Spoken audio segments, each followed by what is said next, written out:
All right, here we go. We should be Here we go. live. Here we go. Here we go. So we're back again. It's the third session for the Crown of Cormanthyr, Shattered Crown of Cormanthyr.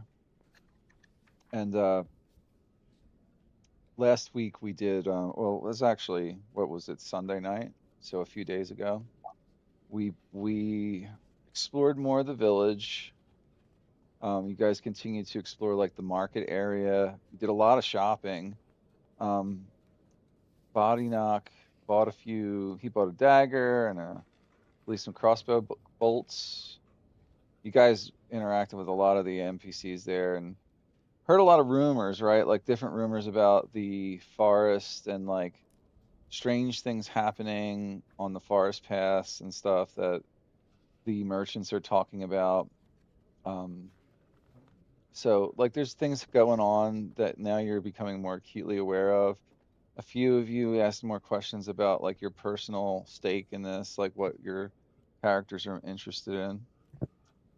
Um, it's not ringing any bells right now exactly like what was asked, but um, eventually you guys, we'll just make this kind of brief. Eventually you guys went out to investigate a farm just east of the town of Glens End and began investigating the barn, but in short order, you were attacked by blight creatures, which you slayed. You killed them. They attacked you.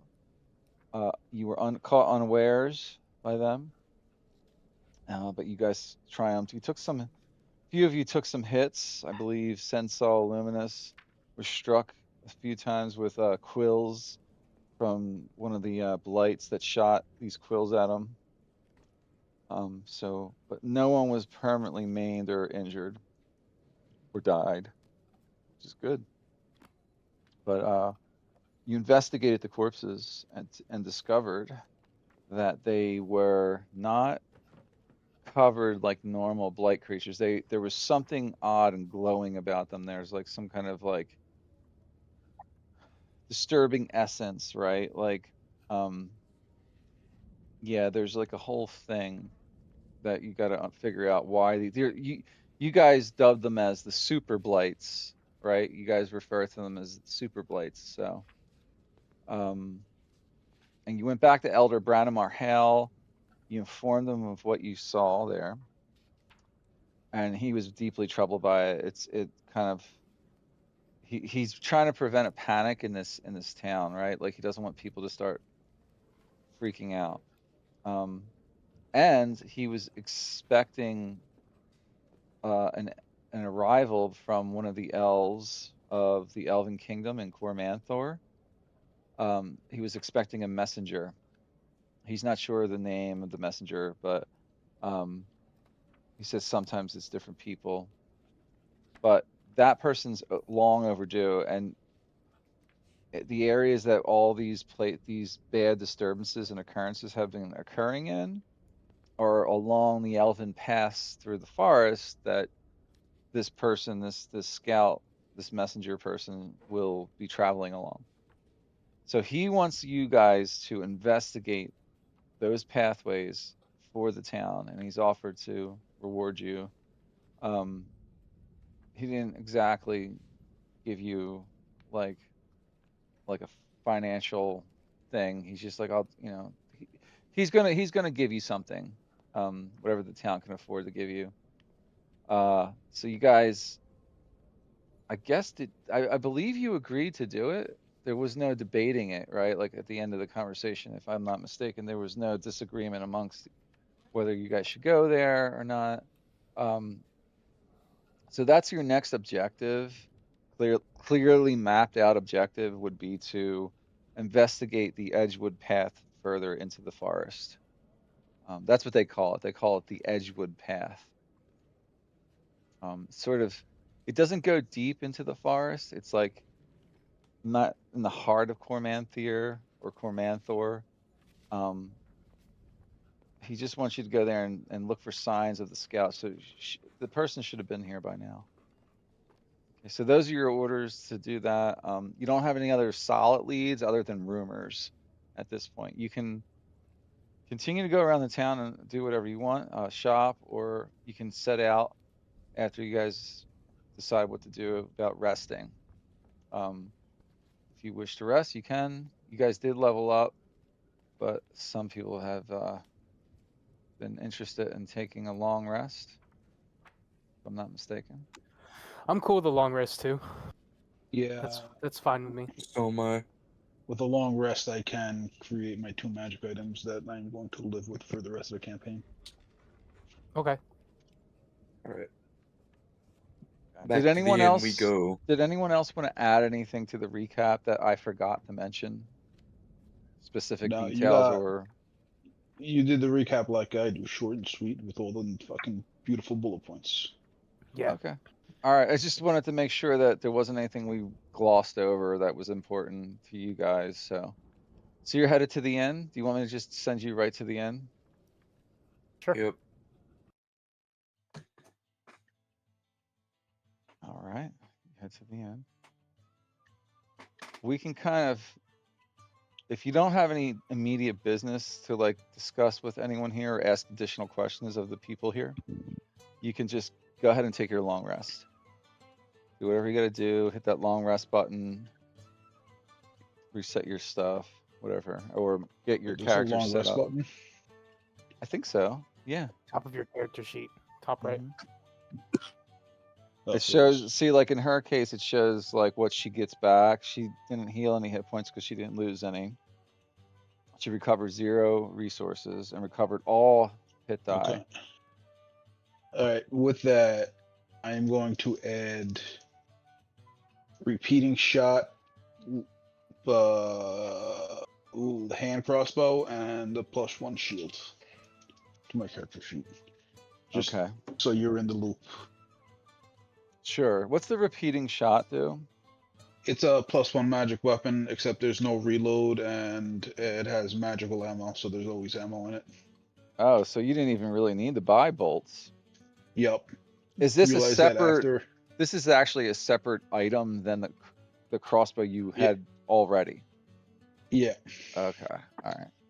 So that's a backup weapon, really, at this point. My light crossbow with the bolts is a backup weapon. Or- The repeating repeating hand crossbow is going to be my main weapon. So this one you just crafted is a repeating hand crossbow. Yes, I'm going to put it on my character sheet because it's actually an item in the compendium as soon as I find it. I saw it Okay. before. And that's in the artificer, the new artificer. Yeah. Inventory. Interesting. And yeah. There, it's now equipped as my weapon, so you can see it. Okay. Oh, I just- and I attune to it. If I remember correctly, I attune to it automatically. Right? Immediately, as soon as you make it. Unless you're making it for someone else, maybe something like that. Yeah, unless I make it for somebody else. Okay, I'm looking at the magic item plans for level 2 artificer. What's it called? Repeating shot. Yes. And then there's like a little thing that says see appendix. I guess it's referring to the appendix of this document though.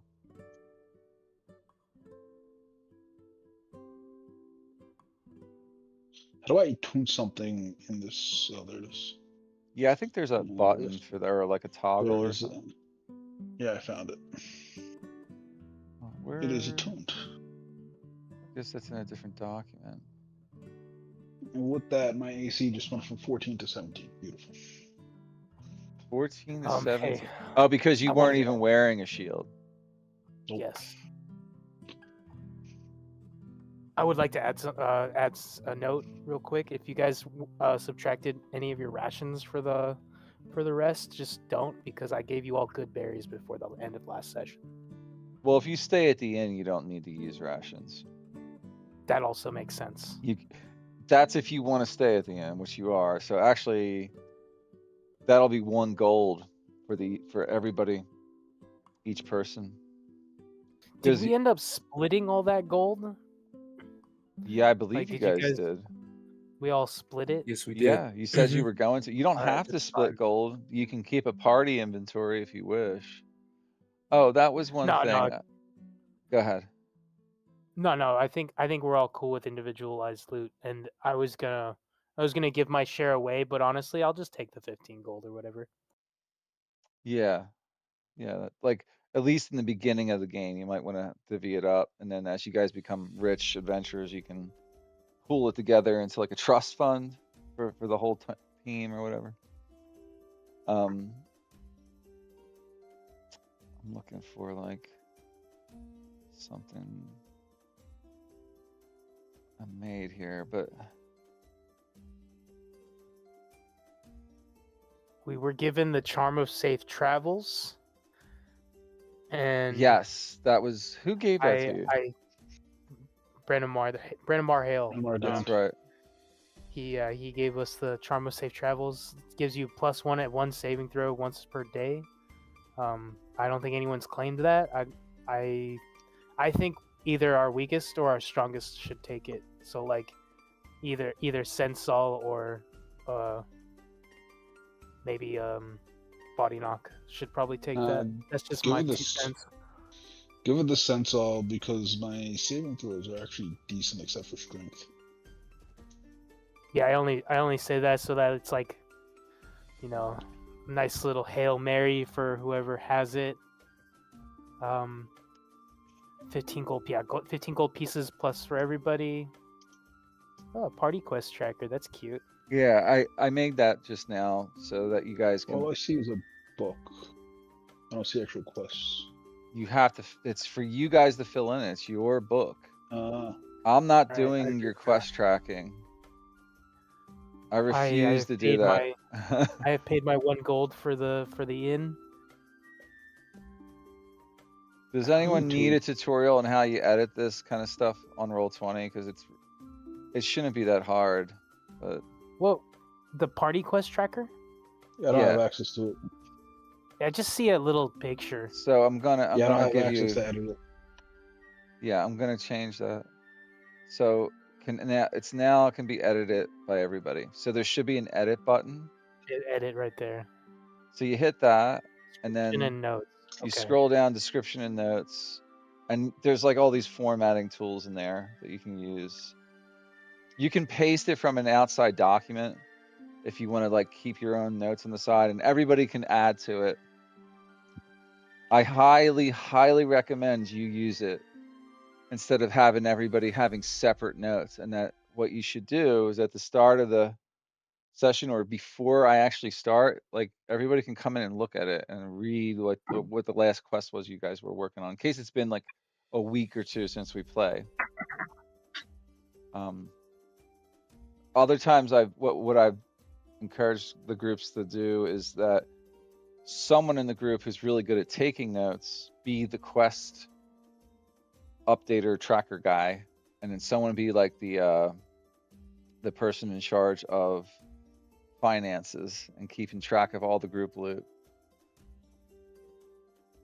That's just my recommendation. That way you don't forget about items. Like if someone has like 6 potions of healing on them and no one else has any, like they're hoarding them, right? Like, that's one way to like make sure that you can just dip into the coffers anytime you want. It's up to you guys. I think you should discuss that like at some point. You can talk about it now, how you guys want to proceed. Because at this stage, we're done like the little intro. We're getting into the story. We're getting into you're gonna get a lot of quests. I'm just telling you right now, it's gonna get crazy. Who's the best note taker? Because I can tell you right now, I miss things all the time in my notes. I wouldn't mind. I'll mess with it in a little later. I have a bunch of homework to do this week, but I don't really mind at all. I'll be on my computer regardless, and not to mention I have been getting a couple people to watch our streams. Oh yeah, that's cool. I noticed it was like I'll make viewed 22 times, like the last video. Yeah. That's pretty cool. I don't know how many of those people were people I've talked about and like had them rewatch it or something. Maybe they rewatched it or something, but at least two of those at least two of the views are from Amber and Kevin, and then one of them is from me from reviewing footage. I skimmed through it once too. Yeah, I there's- watched I also there's it. skimmed four. through. Yes. Yeah, there's 5. So like we're boosting the numbers at least, Yeah. but like I'll tell you right now that Kevin and Amber really like watching us already. Oh, cool. So we got a little bit of a Small baby audience, following. Yeah. Yeah. and, Well, and they Who's their have favorite expressed- character? Well, Kevin really likes my freaking Sean Connery. He's heard my impression of that before. yeah. Amber hasn't really been following up too much, but I think she likes Sensol because it's so quiet and like mysterious. Oh. Yeah, there he is. Yeah, but yeah, that's kind of. Oh, I was gonna say they have expressed like interest in the campaign, so like maybe if we ever need like have an extra little fun cameo session or a one shot, we might even be able to get one of them in here, and they might want to actually play with us, which is really cool. But that's not really. I'd have to that's have a not really need, call. like for That's that. not. Yeah, that's not really my call. I told him the same thing. I was like, hey, that's not up to me. But if we can get you in a cameo session, that'd be hilarious. Yeah, maybe as NPCs or like followers, something like that. Because like, unless someone quits the campaign, I don't really would like to go over 5 permanent people. Yeah. It just gets too chaotic, especially because we're not sitting in the same room. We can't make visual eye contact when someone else is talking. Like, it's too hard to keep people from talking over each other. Yep.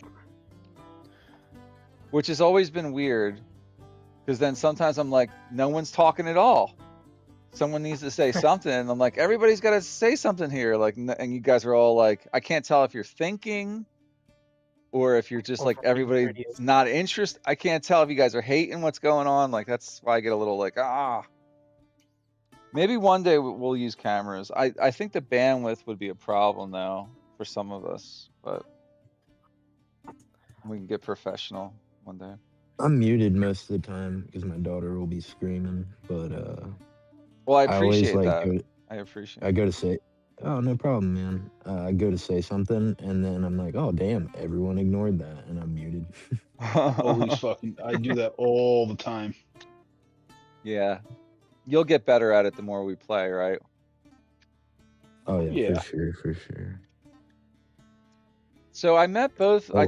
I never told the rest of the group that's been with me a minute, like, or that's played with me before this campaign, where I found GC and where I found Rob. And I never asked you guys this question, but I found you guys on that one Discord server for Esper the Bard. Yeah. Were you guys just watchers or viewers of his channel, or do you play with him? Because I know he hosts he runs a lot of games online. I saw one video, and he said he had like a West Marches type campaign going, and I was trying to get into that, and then I saw your post like 2 days later, and I was like, okay, I'll sign up for this then. Yeah, West Marches are weird. I basically did the same thing, except I played like 3 or 4 sessions. It's pretty fun, but there's a lot of different DMs, so like imagine having to learn a DM fucking 5 times. You know what I mean? Is there like 5 different stories going on the same server all the time?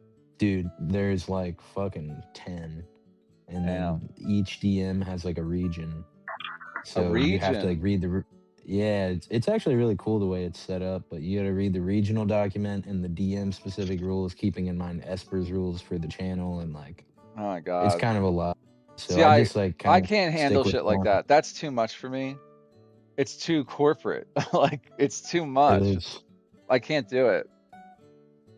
That's why I keep my games private and with people I like to game with only. Like, I mean, not that I wouldn't want to game with some other people sometimes, but like, I don't have, like, I'm not trying to be like Esper trying to run a YouTube channel and That's craziness to me. Like I don't want to make this my entire life. I love the game, but like it's just I don't understand that. Like that's a lot of stress, feels like, to have to manage all that.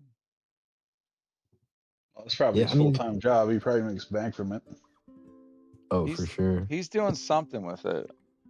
He's got like books out and shit, Yeah, and like apparently yeah. he's got like a shit ton of Patreon followers, which makes sense because That like makes he sense. makes a lot of content. Yeah, he puts a lot of content on the internet. All right, let's move through this. So, all right, body knock. You have your new weapon, right? I still can't New weapon find and where new this shield. appendix is at that it's talking about in this document here, but I wasn't really sure what it was referring to either.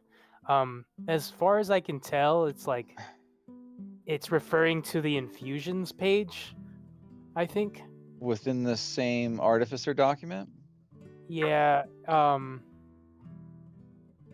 But like I couldn't find that, and like all I can see is like under Eberron, Rising from the Last War, and Tasha's Cauldron.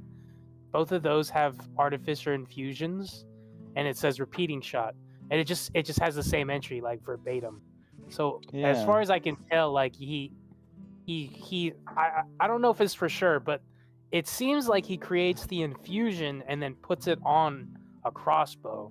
But for the sake of Yeah. like for the sake of like playing the game with another person, right? Like I personally wouldn't care if he's like, oh well, I made a light crossbow, a hand crossbow, just for this infusion, and that seems Yeah, with but that's well my within like question limit. about that. Like, Yeah, so that's why I was confused about it too. did he We were have a talking light about it. crossbow, and does he need to make one first before he infuses one, right? It sounds like he would. Yeah.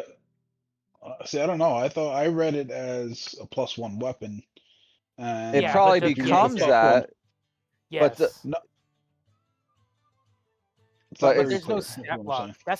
This is what I was arguing is that because yeah, there's no stat block for it. It just says repeating shot, the +1, so on and so forth. But It- then when you go to the hand crossbow, it refers to the actual hand crossbow stat block. yeah. It's like you're taking a hand crossbow and enchanting it with that trait. That's Yeah, how and on I'm top of thinking that, it. at the top So of the page, I it think he also needs says one. I think he needs to have a hand crossbow first. it That's also says repeating handshot crossbow weapon parentheses hand crossbow comma uncommon requires attunement. So I think that reads as that it's the infusion. It's an Are attachment. you yeah, reading the 2014 though? Because he's playing a 24. yeah. I'm looking at This the is just 24. Forge of the Artificer, like in Yeah, Oh, in word, the that's word. the Artificer new one. book. That's the new one. Yeah, That's the title of that book. You know what? You guys continue on with whatever you want to talk about for a minute. I'm going downstairs to get the physical book because I'm sure it's in there. I use the spell slot. Each one of you has 2 good berries again. Turn it up. Thank you. You're welcome. Yeah, that way we can force feed you a berry if you go down, or you can, munch a berry when we get hungry during our short rest. If you want to just take that, you know what I mean. Go ahead. I don't Okay, care. I got the book. But you won't have to. You won't have to eat your rations as long as you have these, and you'll have that +1 HP in case you need it really, really bad. Artificer. I think I'm gonna do find familiar ritual real quick too. Same. Okay. Yeah, you guys. Oh, you both get familiars. I didn't know Yeah. druids got that spell. It looks like it's new because I didn't, from what I understood, that was something you chose, but now it just says ritual druid conjuration find familiar. Mm-hmm. And same with speak with animals, it's a ritual. But like I for sure thought it used to be a spell slot, but I guess not. Well, no, it's always been a ritual, I believe, but you still have to learn the spell, and I didn't know. It has to be on your class's spell list. I didn't think they got that. I have it by default. If it's there, it's there. Then Yeah, because I didn't choose it. I think you're right. I think it's an infusion. Well, yeah, because I was just making an educated guess. The wording Yeah. can be a little strange, but I'm pretty sure that's You what can that learn means. this option. Sorry, It's an it says attachment. the appendix. Yeah. The appendix is all the way in the back of the book, I think. So, Well, let repeating me know shots. Yeah, repeating shots is weapon. Any simple or martial with the ammunition property. It has to have that property. It has to be uncommon, and it also requires attunement. This magic weapon grants a +1 bonus to attack and damage rolls made with it when it's used to make a ranged attack, and it ignores the loading property.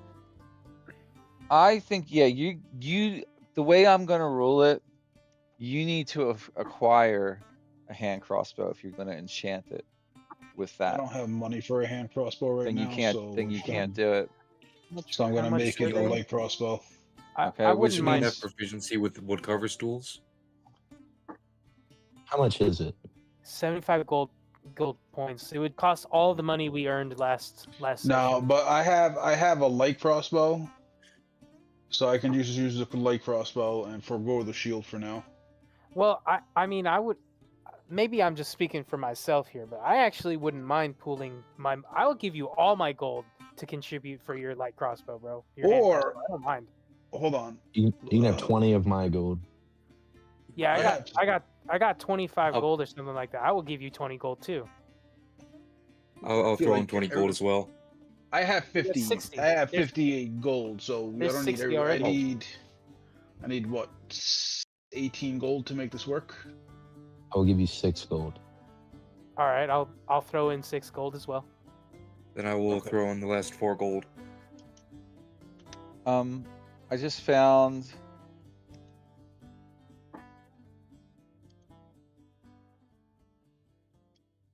I found a document which was used for keeping track of group inventory Okay. in one of my campaigns. I'm going to paste it in Discord. All right, and you guys can choose to adopt this. Let me know if you need like permission at some point. Let's do it offline. Let's like do it during the week. That it's actually pretty decent looking like format. It's like made for D&D, so Oh, okay, that's kind of cool actually. yeah, this was made for one of my other campaigns, but I think you guys can use it as a template. So you're gonna have to go in there and clean it up. But Mike, are you okay with retconning before we went to bed? I went to go buy the light crossbow. yeah, we can retcon it so that you spent the money on that. All right, I Yeah. have now 0 gold, so we need to make some fucking gold today. Oh, there's gold coming. There's more gold in the realms. There's gold in every corner of this realm, if you know where to look. All right, so long rest complete. Are you guys done with all your character maintenance? And we've done some housekeeping, talked about some rules. We move on to the next Oh, day. yeah. Is everybody we ready? both used Find Familiar. How long does it last? All Until they day, die. baby. All day. All Yeah. day. What did you Okay. find though? Like, do you need a stat block? Because you need the stat block. Oh, I'll Yeah, I just need pull it. it up. I was just gonna pull it up in the compendium. Yeah, but I have to drag it over, I think. Does it let you? Okay. And Give I'm me gonna an hour, tell please. me what it is you summon, because I gotta make you I gotta duplicate the token. Or duplicate the stat block. He chose an owl.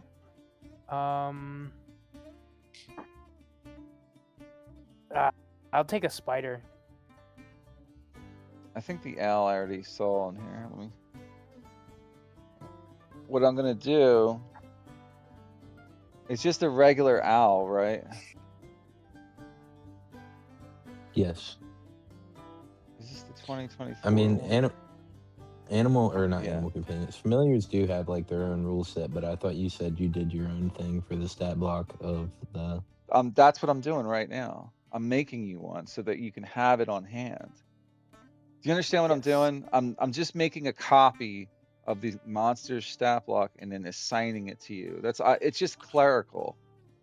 It's not a Okay, well rules then, change. It's just a roll 20 thing I got to do. all right. Let me pull up the Well, fucking no, D&D Beyond rules on and familiars, and then you'll know exactly what's the name? What are what. you naming it? Ooh, Your familiars need names. damn. Think about that. Like Scratcher. Scratcher. Scratcher. Yeah, like one who scratches. How do you spell I s- that? SCRATCHER? Yes. Yeah, Yeah, scratch. scratcher. Just looks wrong to me as I spelled it. I'm like, what that? Okay. All right, you should see it. Now, if you go into the creature folder, I will name my spider Karth. we can move it out of that folder. Actually, I'm gonna move it into the player folder. Okay. Or the character folder. It'll be in there. Thank you. Because once you hell name yeah. your familiar, this is the way it should work as far as I remember the rules with that spell. It's your familiar forever, and when it dies, it doesn't really die. It's a spirit, and it travels back to, like, is it the ethereal plane? Oh, that's cool. And then when you recast the spell, you're summoning that spirit again. It's the same entity, unless you choose to redo it, summon something new. But Yeah, that makes sense. Yeah, though it is celestial, fey, or fiend instead of beast. right, it's not a beast. It Ooh, can I edit this fucking sheet? Yeah, cool. All right, I'll end up putting all of the information and shit in here. So Everendor is going with a spider, yeah? Yes, A normal, like, spider thing. All right, I'm gonna. but it has to be challenge rating 0. So yeah, it's a normal spider. Yeah. I gotta duplicate it. The spider's name shall be Karth, after Karthonasi. Who's that? A character from something? Knights of the Old Republic. That's fucking that. What I just heard from Mike's lips gave me pain. Who? Knights of the Old Republic. He's one of your party members. I It's like haven't the played first it in party so member. long. It's the first party member you get in the entire game. So, Karth. Okay. It's an easy name to spell, I think. I'm assuming you're spelling that with a Karth. I think it's a C, but yeah. All right. Well, it's there now.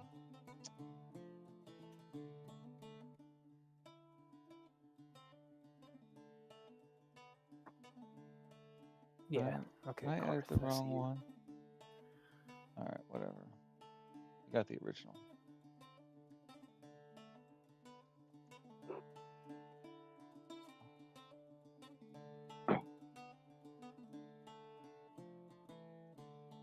Thank you.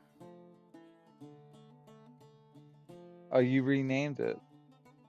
It's a C, not a K. Okay, Yeah. that's fine. That's just a simple change. Yeah, and then you should be able to drag it, or I might have to drag it myself, but like, so.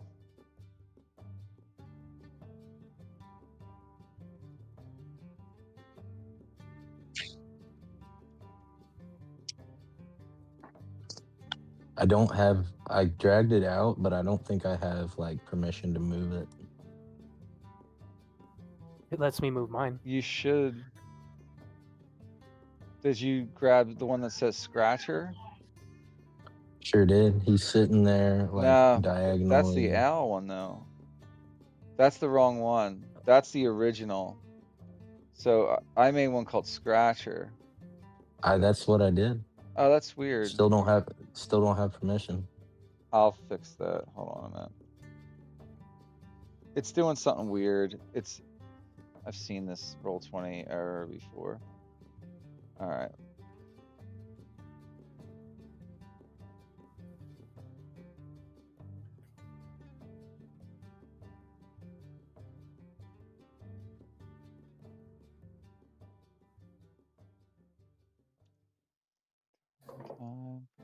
Okay, now it should work.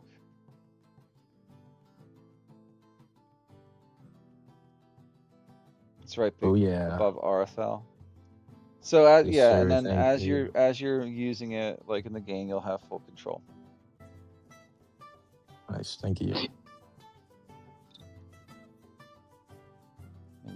Don't search for owl when you search for him. Search by that name. That's its pointer name. I mean, you don't have to search for it. It's right in the character folder. It's right there. So. Yeah, appreciate it. Appreciate it. And then I don't know if you're gonna be hard on this, but would it be cool if we just kind of acted as if we did our ritual every time we did a long rest? Yeah. Like that's part of the long rest. Mm-hmm. Oh yeah. Yeah. Thank you. Thank you. Yeah, like sort of like casting mage armor or something. Mm-hmm. Yeah, if that's your thing. But well, mage armor is different now. It only lasts 8 hours, so you actually gotta be strategic when you cast it. Yes, but and then you have to spend a spell slot. So, but I think that's why there's 4 level 1 spell slots in the game instead of 3 like everything else. What do you mean? Like as you level up, you know how like level 1 spells always have 4 spell slots? I think they all get to 4. Don't they? No, not all of them. Not every tier. Oh yeah, like fucking, you gotta be like 57th level to get fucking 49 level spells. All right, let's move on. Taking a long rest and summon some familiars. Where did you put the one I just dropped in there for Scratcher? I just like got him off the screen because you at will. I think it's like a action or a bonus action. I'm reading it right now. Temporary dismiss the familiar to a pocket dimension. Alternatively, you can dismiss it forever. A magic action. So like we can summon and dissipate these at will. At will. Or not at will, it's a fucking action, but it's an action. You know what I'm saying? It's not a ritual each time though, unless it dies. No, yeah, it's like just a magic action you can do. Okay.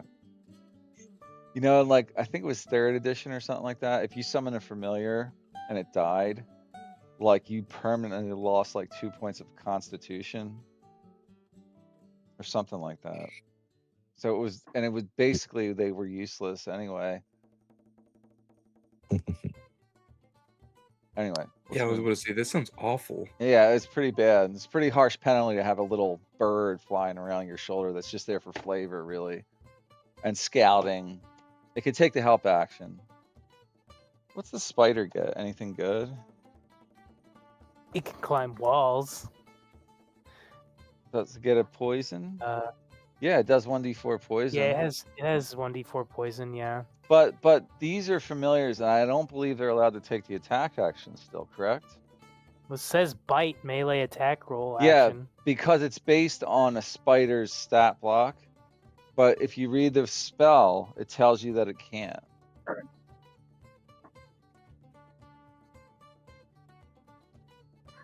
Because it's not a real spider. Look up the spell and... I'm on it right now. What are you asking? The familiars can't take like the attack action. Yeah, mine has flyby attack. Yeah, but the spell The spell tells you what it can and can't do, not what the stat block of the creature. So you have to The ignore familiar them. combat. It says combat. The familiar is an ally to you and your allies. It rolls its own initiative and acts on its own turn. Ah, here you go. So A yeah, familiar familiar can't can't attack, attack. but it can take other actions as normal. Yeah. So keep that in mind. But it can fucking. I don't know why I have in my head that familiars can deliver like spells. It does They- say that. They It says changed that. it must take a reaction to deliver the touch when you cast the spell. Fair enough. Where does it say that? But it Which can take just before the combat spot. Combat finally, period. when you cast a spell with a range of touch, your familiar can deliver the touch. Right. Yeah, it's always been able to do Yeah. that. Your familiar must be within 100 feet of you and must take a reaction to deliver the touch when you cast it. So yeah, so I think what people do with it is like if you want to cast like Shocking Grasp, you do that as long as you see the familiar, right? I think also there's a think so. specific spell that's really powerful if you want to risk it. It's called Dragon's Mhm. Breath. So you can give your familiar Dragon's Breath, which gives it an action to cast that spell too. Well, it has to be with a range of touch. Yeah, maybe It can't deliver the touch. maybe it's different. I don't know. That's how it used to be, dude. In 3.5, I had a wizard that fucking cast a lightning bolt through his rat. It was rad. But they change it, every edition. I know they've changed it again, I think, recently. So that's why I'm getting mixed up in my brain hole here. They're really All right, let's- scouts. They're scouts. You can take the help action with them. That's what you do with it. That's the best use. Let's move on. We've been Yeah, let's playing get like an out of here. hour, and it's like we're still at the end. I gotta take 2 minutes to run to the bathroom. You guys decide what you want to do. Okay. Where are you going from here? Just talk amongst yourselves. We should just go get that messenger. Yeah, I agree. I also got- agree. Yeah, we got body organizers suited up. We got familiars. We got our spell slots back. We got our HP back. I think we're good to go. Hell yeah. Dude, I'm totally gonna prep actions to deliver touch spells with flyby attack with my owl. Everyone has heroic inspiration, right? As far as I could tell, only 2 of us had it yesterday. But now that we've long rested, I think it wore Okay, off. 4 out of the 5. Or did you just do you want to do it again to give us all inspirations? I think we still have it. I don't think it runs out. We'll have to ask him about it.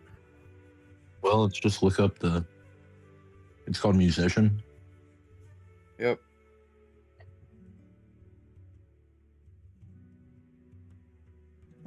Let me look at it.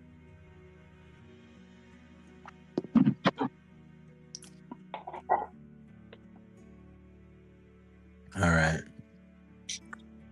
As you finish a short or long rest, you can play a song in which you have a proficiency to give heroic inspiration to allies you hear. Yeah, it's fucking forever. Okay. So I will play once more and fucking body knock hears it through the wall and get some inspiration. You're welcome. Beautiful. Yeah, but does inspiration persist? There might be a general Yeah. rule about heroic inspiration. Oh. Because Well, let me look those that up. also apply. Didn't- Let me see.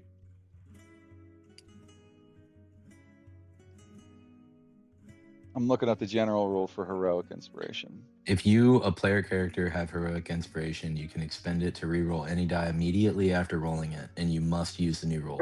If you gain heroic inspiration but already have it, it's lost unless you give it to another player who lacks it. So no, you have it forever. Right, but you're right. It does, but one You thing just can't stack it. that's what I was going to say. You can't bank like multiple instances of it. Mhm. Like you could in BG3. Yeah. It was like a pool of it, but remember you couldn't get past, what was it, 4? 4. Yeah. The one for each party member. Yeah. Yeah, it was this. Essentially, they were still following the rules there. You know why? Because you can Because give it out to you people can anyway. share it with people anyway. Yeah. Right. Yeah. Well, Okay. we all have your inspiration. All right. Let's do it. We have all agreed to follow the road towards the messenger. Wise choice. You know why? Because that's the only Why? place I have a story ready for you. Okay. It's very good that you decided that. That's where the story goes. Just to show you again, I'll put you on this map. You guys are headed right where your token's at, towards the Edgewood Path. East. Yep.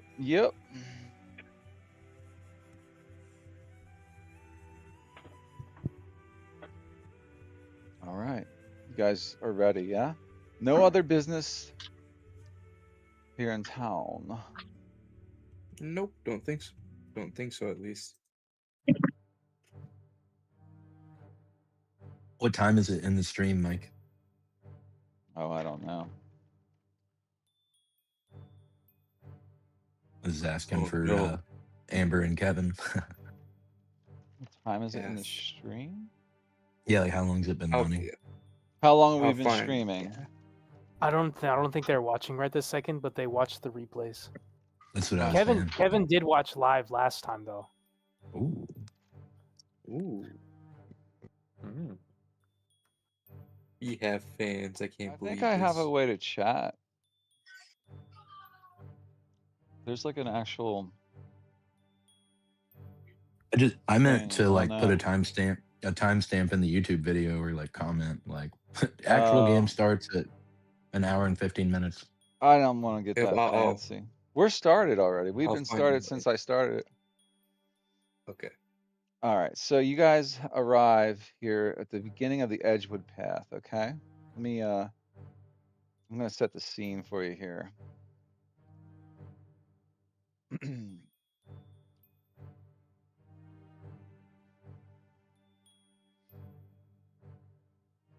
So leaving Glen's End behind, you follow a dirt trail between fields of barley and tall spring grass. The trees grow thicker ahead. Ancient oaks and dark trunks twisted by age. A faint wind rustles their leaves, though the air around you remains completely still. The path begins to narrow. Shadows deepen. Something is wrong here. You all sense it. I would like everybody to make a perception check.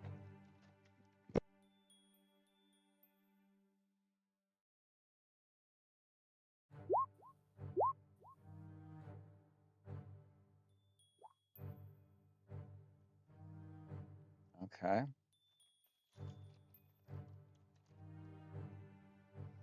Everybody's paying close attention except for Body Knock. He must be distracted tinkering on his new crossbow.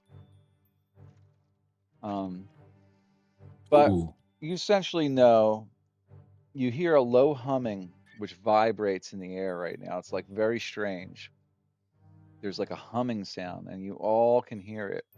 You may not all acknowledge, you may or may not be acknowledging the fact that you're hearing it to each other. That's up to you guys.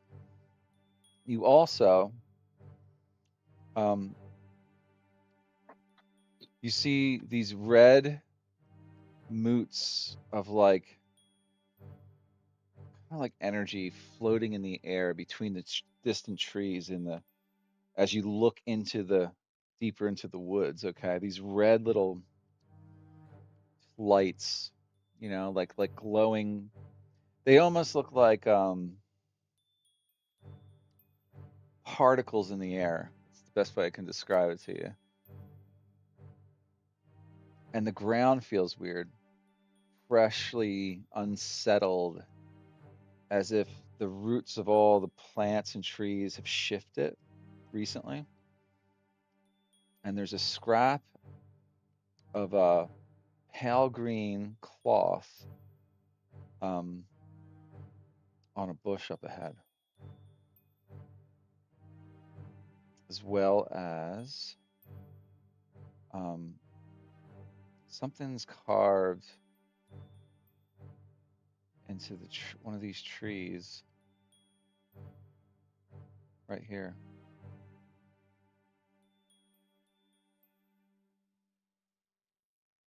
This doesn't look good. I don't like this.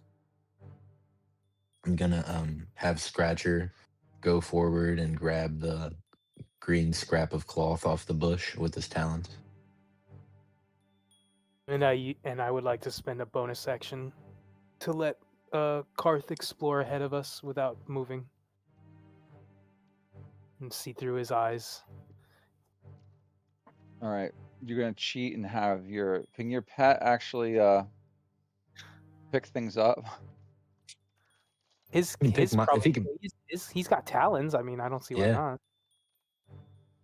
Yeah, you're probably right about that. I don't think a spider could do that though. Oh well, if you wish. You got to move him up. The tree is right here. Well, if you want a good reference, look at the Tootsie Roll commercial. He's holding a lollipop Tootsie Pop. Oh, So oh, Alice Clone okay. holds stuff in their claws. okay. As Scratcher nears the tree and begins to, put his talons onto the cloth, something fires at him out of the woods. You see something shoot out of the trees. Hmm. Hmm. Is that a reflex or is it? Oh, okay. So it's like an attack. So there's an attack going on right AC now. 11. So Scratcher is instantaneously destroyed by that attack, probably. Damn. Yeah, for sure. He dissipates and goes back to the netherworld. R.I.P. Yeah. Can I And we're determine? rolling Can I initiative. determine oh my god! Okay, We hardly knew you, Scratcher. I know. Huh? Okay. He's back. He's back with Ogma now. Poor Yeah. fellow. You roll initiative. I forgot about that. I Yeah. do. And he'll send us a link. I still have Sensal and Arendor saying they have a heroic inspiration. Who else has it now? Everybody. He gave it to all of us. How many? I thought only two Yeah, people could get it though. Yeah, but two of us So had it me last and Arthel get it on a long rest because we're humans, and then Body Oh, Knock got it because I played music. wow, you guys got all bases covered, huh? Mm-hmm. For this shit. Okay. I'm putting It it was a on the good call. tracker. Yeah, it'll come in handy if you guys remember to use it. I find a lot of groups don't. Yeah, it's like me when I play Bard. I forget that I have fucking I Bardic think inspiration and forget to give it out. honestly, since our humans in our group get them automatically every day, you guys should probably be the first ones to use them. Because I was thinking about hoarding mine until I have to like actually really fucking need it or something. No, but if you get some at short and long rest, might as well just No, use them. you get it with a long rest. Each human. Well, that's what I was saying. Like each human should use theirs because they just get one for free anyway. But I guess you're right because if he plays music on a short rest, he can get it back. That makes sense also. All right, there's our initiative There's your log. initiative, yeah. Oh, don't forget to add Karth to the initiative log. Oh, okay. His massive 1 HP. I'm just gonna. He's got a target on his tiny back, dude. On his tiny back. Okay, so he should be in there. Damn, these fucking needle blights are rolling pretty high, huh? Damn, This he rolled time. the worst initiative. Karth is gonna die. I'm sorry, my spider friend. Okay. So you see a needle blight in the trees.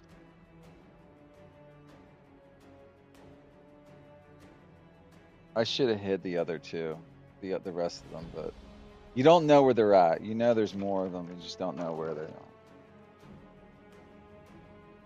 are. Okay. Oh, this one actually literally went first. Okay. He's gonna try and distance himself and head over here. And that ends his turn. Let's see.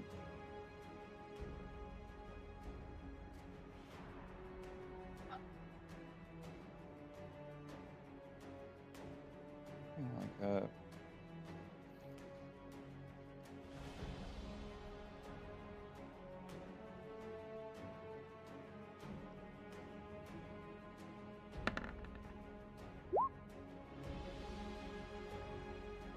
Does anyone have a passive perception above 14? Let me check. Mine is 14. Okay. Looking for the shield. Perception. Where's that? You see this one coming now. It's moving. So it failed its stealth check.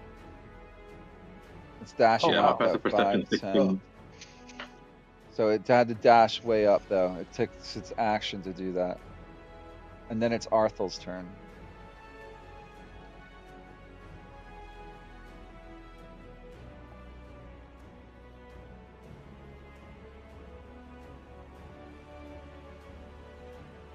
I was muted. Anyway, as I was saying, these raggedy needle bitches just killed my beloved owl. So this one's catching a firebolt straight to the dome. Yes. Oh, that was the most vengeance Damn. full fireball. Max damage on it Yeah. too. Yes. Get fucked indeed. That felt great. Wow. Yeah, it was really satisfying. All right, and then I'll end my turn. You kill it. Yeah. You burn it to death. In fact, Great job, Arthur. your fire does double damage to it. So you do 20 damage. You see the thing just cascade and all the twigs fly off as the fireball impacts with it.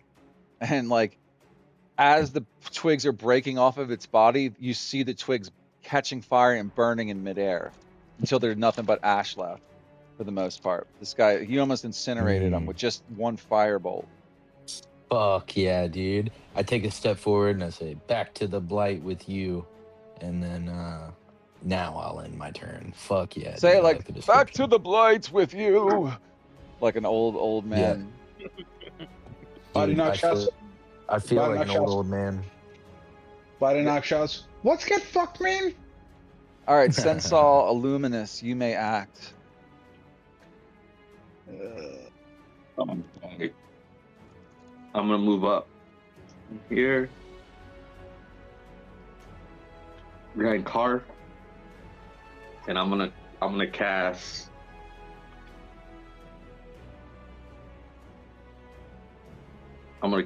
Blade Ward on myself. Okay. This is the new Blade Ward. Yes. Okay. Click that shit. So it no And I longer end my gives turn. resistance. And now it does what? You minus 1d4 to an attack roll. Yes. All right. So you're bracing yourself for an attack. All Yes. right. Okay. Body knock. Your turn. You can only see where one of the needle blights ran off to, way up here. A twig blight rushed in, but it was destroyed instantly by Arthel. Yeah. Hell yeah. Shooting hand crossbow is. Oh wait, I didn't want to do that. I was looking for something and I made a mistake. I'm looking for the distance on this fucking thing. Oh, 120. I'm gonna have to move, I think.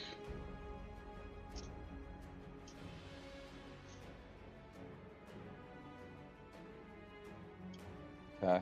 Oh no, I can hit it. This is a 9 hit. 9 will not hit. Misses. Okay, It hits a tree nearby or a bush.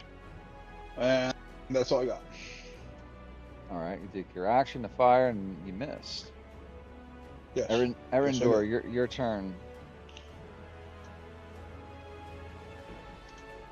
Okay, I'm going to, let's see how far that was.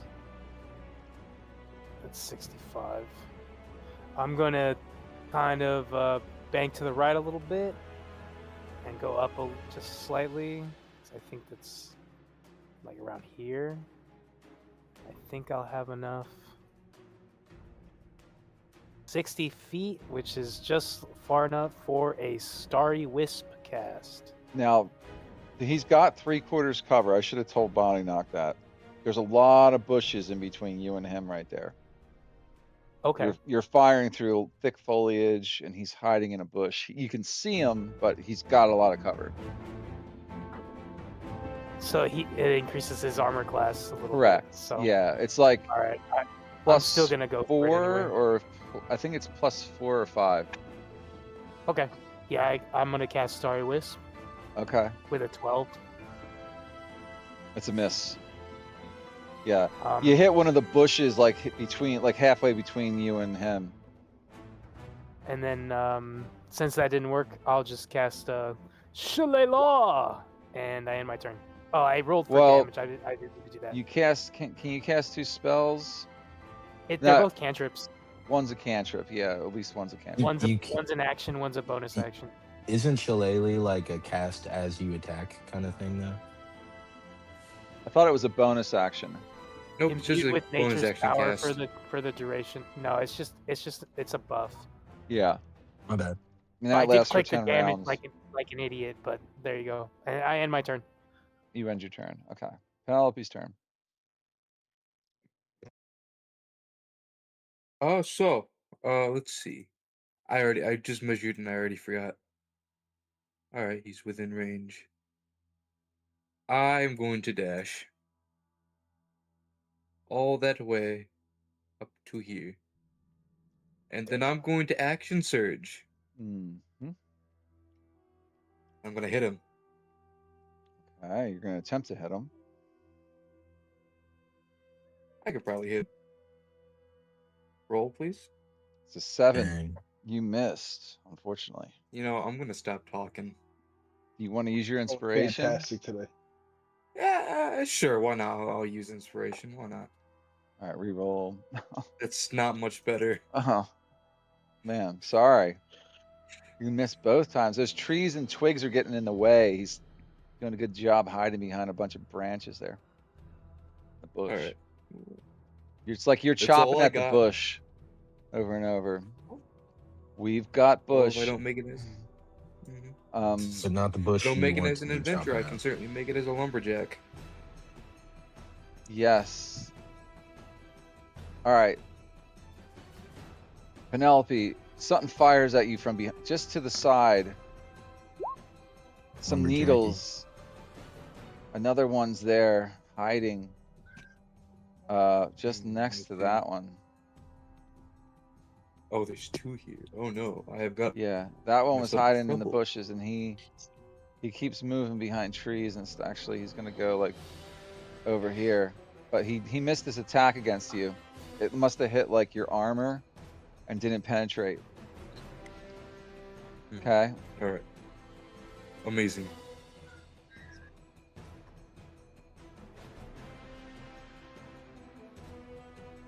Okay, you hear a bunch of movement behind you, Penelope, and the rest of you see something scuttling across the trail, and there's a second twig blight right there now. So we got number 2 and Oh, I number forgot 1. he takes 3 damage because I missed. We can I forgot retcon. Graze. Alright. Hit the button. Apologies. Yeah, Graze. So it's always 3. Yep, it's always 3. Okay. At least 3. Does it go up or something? Yes, Ever? with my strength score. Oh, Just off my ability modifier. okay. Alright, he took some damage. Twig Blight, number 2's turn is over, and then it's Karth's turn, the spider.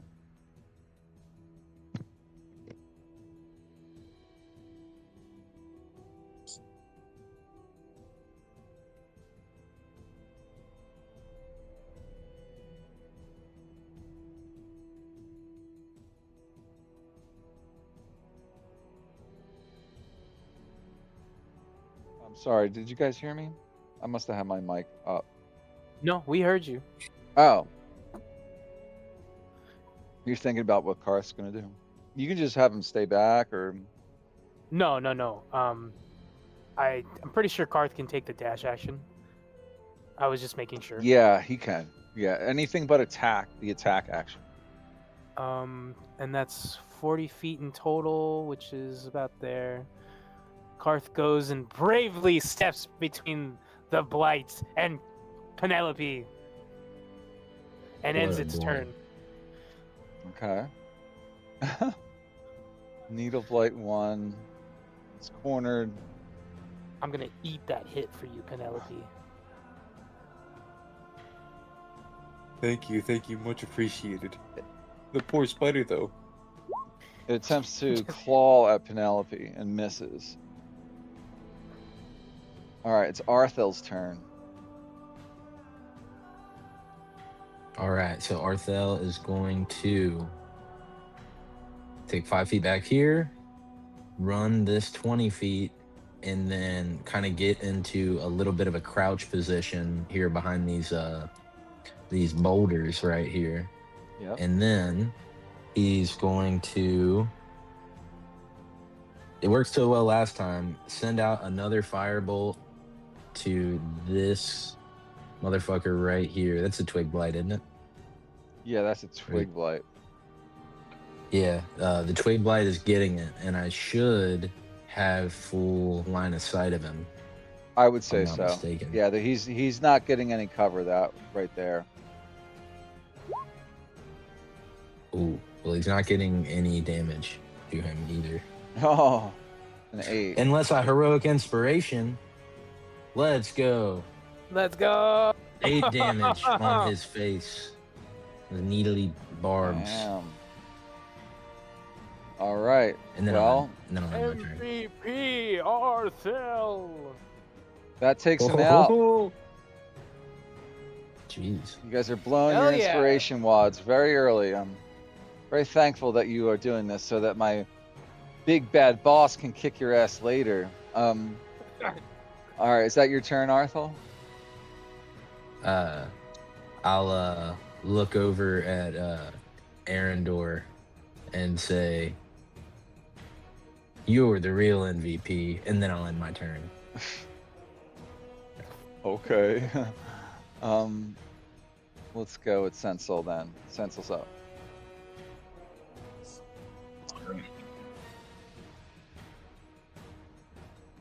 You're at bat, Sensel. Got it. So I'm gonna move up.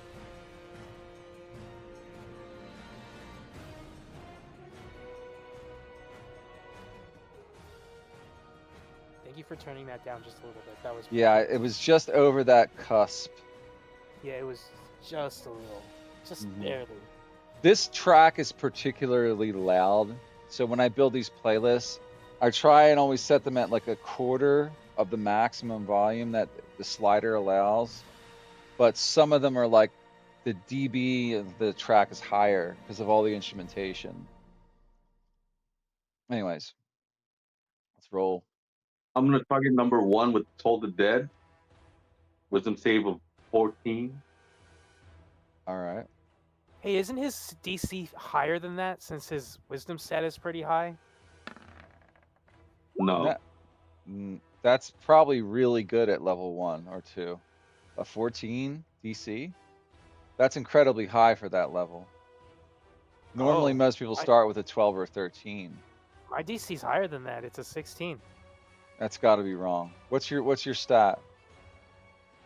My wisdom is +4 modifier. It's calculating something wrong, and guarantee and then proficiency bonus +2. It's because it's 8 plus your proficiency bonus doesn't get added to the DC of spells. That's why it's wrong. So it's just your modifier +8. Okay. Yeah. I believe. For your spell save DC, it's 8 plus your proficiency bonus plus your Oh, okay. modifier. Yeah, it does go with that. So yours should be a 14. It should be 14, yeah. Yeah. Yeah, maybe it's getting added twice. Well, yeah, I don't know. Yeah. Well, I just rolled a 14 on my wisdom save. So I saved. Nice. Right, Cap? Yep. He had a -1 to his save on that too, by the way. So, all right. So he resists the effects of your Toll the Dead here. No necrotic energy flows through him. I had my turn. You do. Okay. Body knock. Your turn. Okay. Sir. Body knock is most mighty of midgets. Body knock. It's not about the size of the dog. It's about the. What's this? I don't even know what the saying is. I want everybody to just refer to Body Knock as your team's magical midget.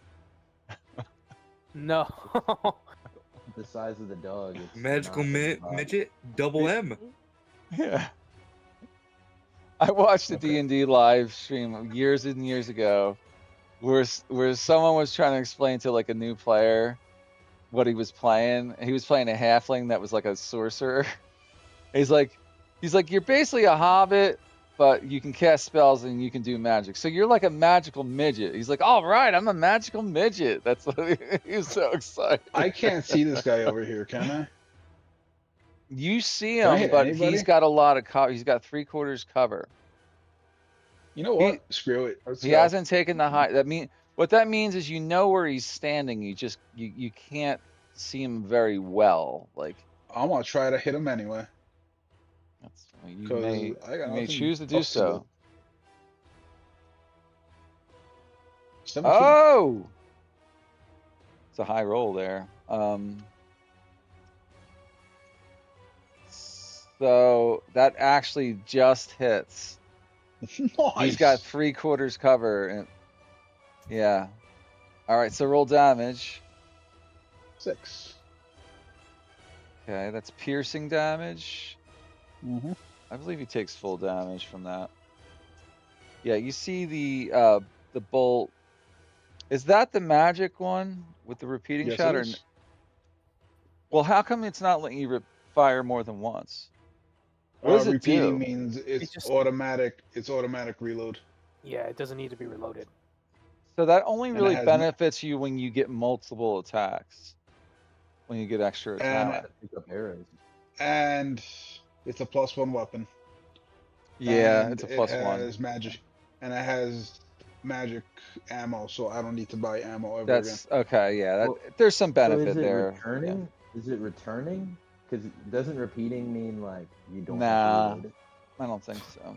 It does all those things. The repeating entry does all 3 of those things. Yeah, all at once. It does all those things. All right, let's move on. So you hit him. Now what? You end your turn, or that's move up further? Okay. Erendor, your turn. Alrighty. Let's get that handy dandy ruler out. I'm gonna kind of like move up to this tree. Mm-hmm. And cast Starry Wisp on number 2.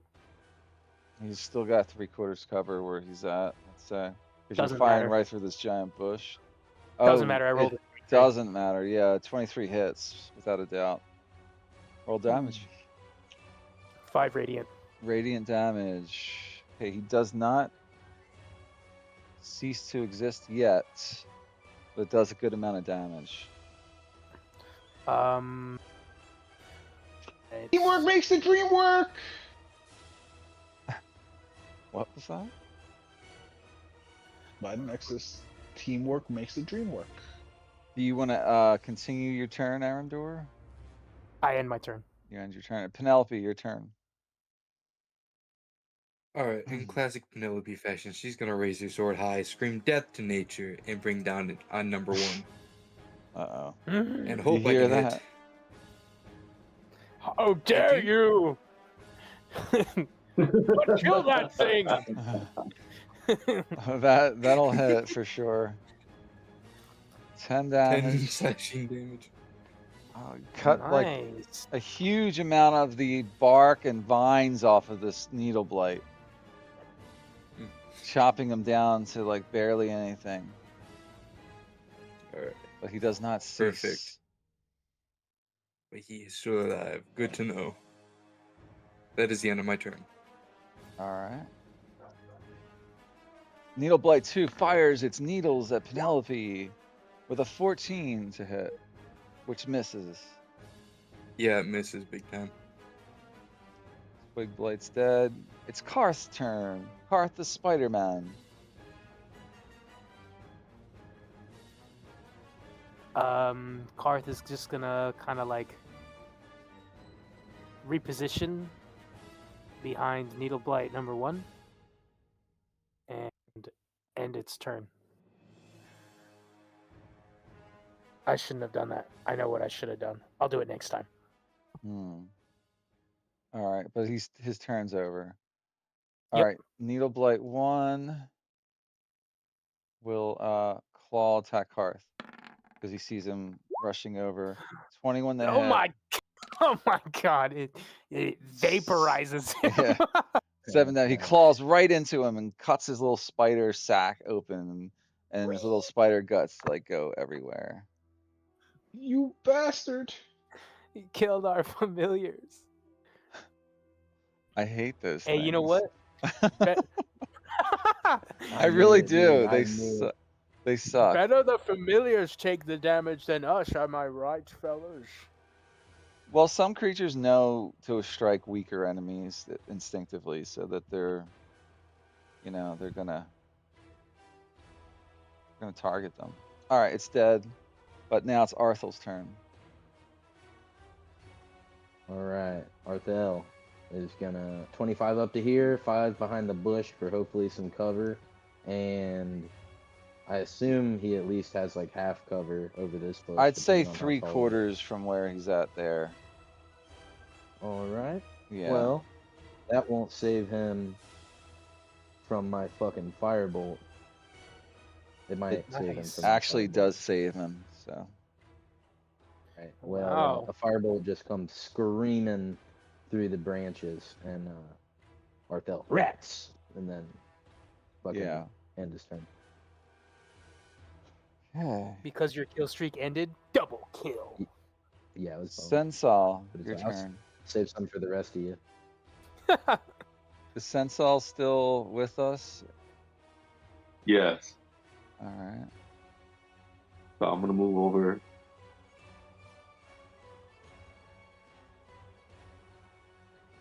Here, and I'm gonna Toll the Dead number 1. Okay. Needs to make a wisdom save of 14. All right. One moment.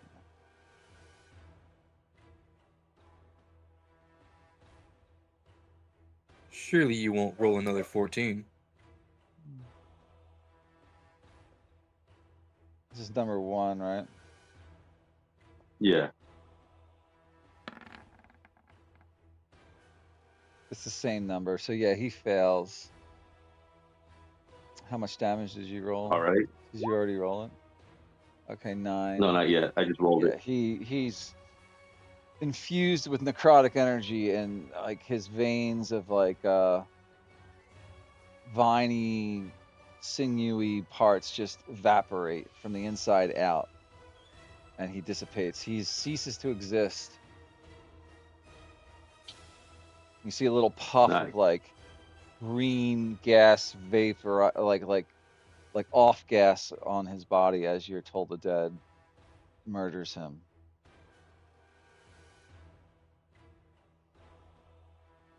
I'll end my turn. All right. Body knock. You're right. Up again. Body knock is gonna shoot number 2. From right there again. You got a poor Yep. line of sight once again. You know what? I will move. So like I'm counting it from the bough of the tree, like because like you're almost literally shooting through like that. I'll move Like right there. that is a better shot. I tell Penelope, duck. Yeah, so he's only gonna have half cover there because you're still shooting through Penelope. When you shoot through another creature, friend or enemy, it still gives a Yeah, creature. So that's that's gonna end of my turn. miss. Yeah, that missed. End of turn. All right. Erindor. Spells with saving throws are the best here when they're in cover.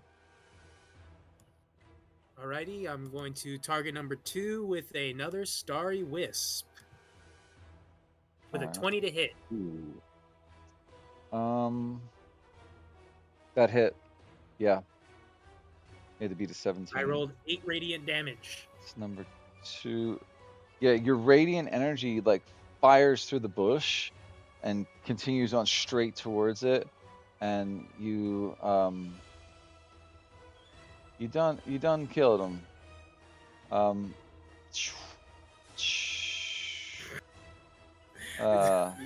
little effect. Hold on. I'm doing the rocket.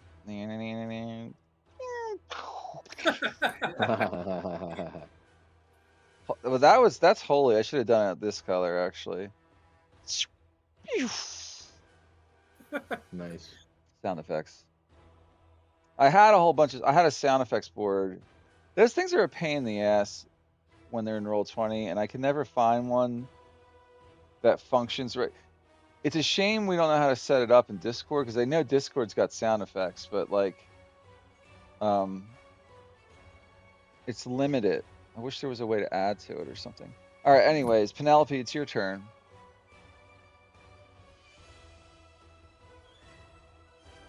Wait. He's dead. They're all dead. I apologize. You guys have cleared them out. All enemies. We have prevailed. Cease to function. These enemies do. And moving right along. Do you guys mind if we take like a 10, maybe 15-minute break real quick? Yeah, we can do our break right now. Yeah, let's do that. 15. You need 15 minutes? Let's just do 10 if you can. Let's try to be back in 5 to 10. All right, I'll be right back. All right.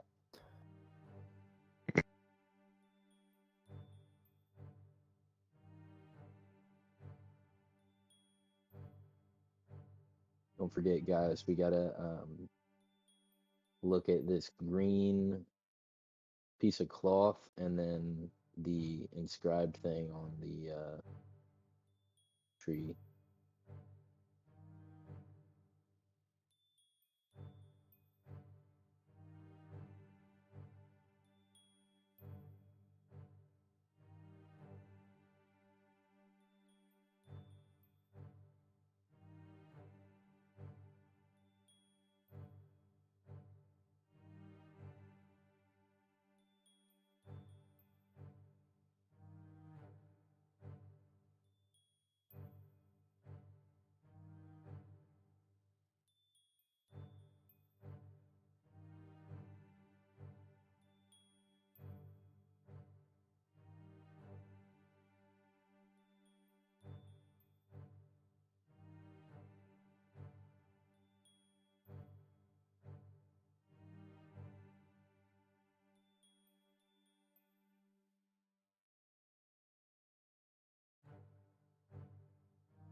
I am so sorry. I had to leave really quickly.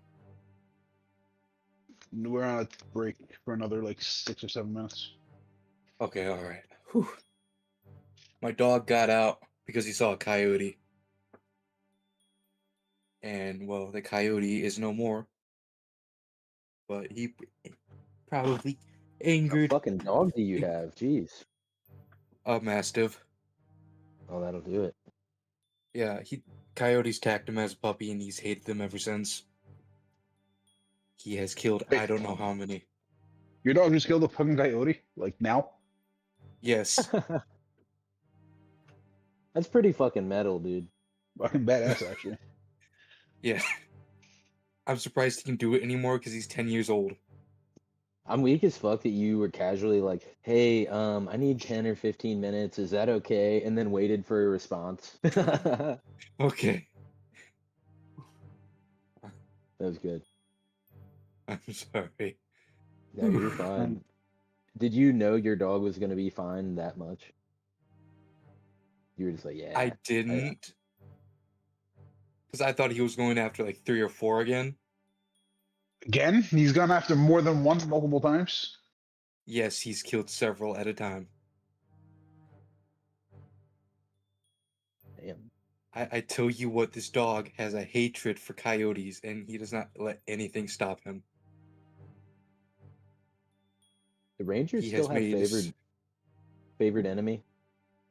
I believe they do. Dude, what's what your fucking dog has? I swear. Favorite enemy, That's coyote. exactly what he That's exactly what he has. And you're his animal companion? Canonically wild sheep druid. He loves all nature except coyotes. Bro, that is fucking wild. I know. Where do you live? Michigan. Oh shit. Whereabouts? Yeah. Closer to the middle. We live right in the farming area. Coyotes come around here a lot because small animals. Gee. Taking this opportunity to Fucking, make my lunch for tomorrow and warm up my dinner. Good idea.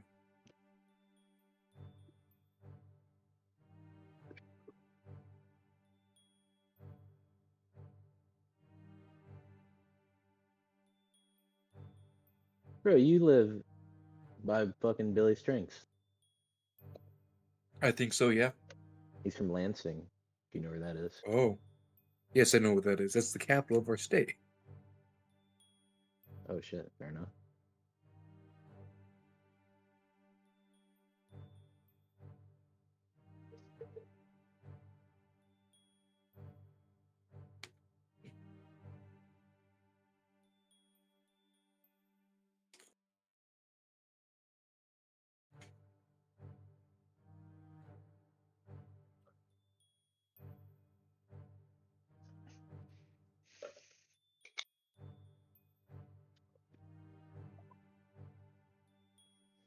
Hey, I'm almost back, but I'm just getting something else. I'm out. You guys back? All good. Yeah, dude, wait till you hear what fucking happened. Yeah, I'm back. What? Sorry, after combat, I had to leave really quickly because my dog got out again to kill a coyote. Really? Yeah. Did he get it? Oh, yes, he did. He tore that thing up. What? What kind of dog is he? He's a big-ass mastiff. Holy crap. Where do you live? Michigan, over in the farming area. Is it like a lot of coyotes? Yes. We live behind a field, and right behind that's a forest. They come out of the forest for small animals. Yeah, yeah. They're basically wolves. They're just slightly smaller. Smaller. And they Yeah. interbreed with wolves nowadays. Mm-hmm. Damn. I seen a couple in my area on the side of the highway recently. We have them in North Oh. Carolina. They're in every state in the country. Yeah, Mhm. I have And them that, in suburbia, Ohio. Oh, here we go. We're in yeah, discussion mode. um, I'm back. coyotes here in North Carolina are shoot on sight. If you're a hunter, or you don't even need a hunting license. You have permission to shoot them anytime, anywhere. Dude, Vex's dog Mhm. approves. Vex's dog He wrote that certainly law, does. actually. Yeah, actually, he's the governor of North Carolina. Who is? My dog. He hates coyotes. Damn. We were saying So, like, his you dog is a literally just watch your dog rip one apart and kill it. I tried to get him. Was he He feasting on was its not having corpse? it. No, he hates the taste of them, apparently. Oh, He will not eat any of it. it's like cannibalistic. Do you he got to Mhm. eats like it out go of like malice. bury the thing or something? Like, I'm leaving it out in the field. I ain't touching that. carrion will get it. Yeah, Mm-hmm. yeah, they'll take care of it. All right, But yeah, is he was everyone not. here? I'm here. Yeah. I'm here. I'm eating dinner, but I'm here. Yeah. I got my tea here. I'm ready to go. I wonder if I can All right, I'm going to this. continue on right now.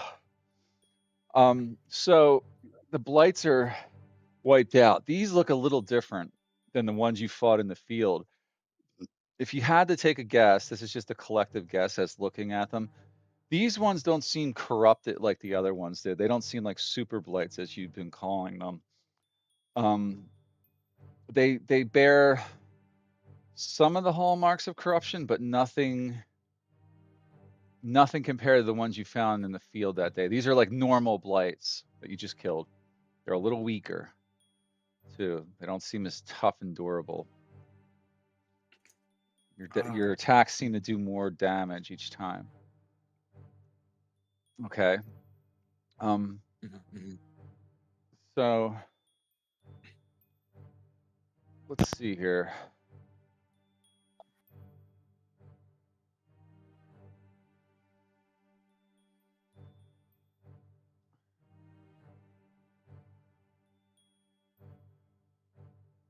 Okay.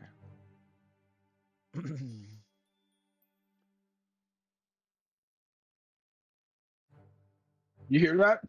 Now, what? That's the fucking rain. It's I don't. fucking pounding against my window. It's not coming through your mic. It's not picking up.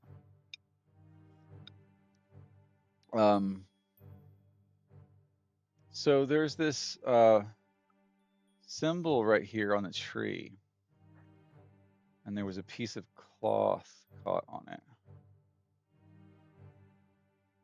Does it look like potentially an ancient elven glyph? I'll tell you what it looks like.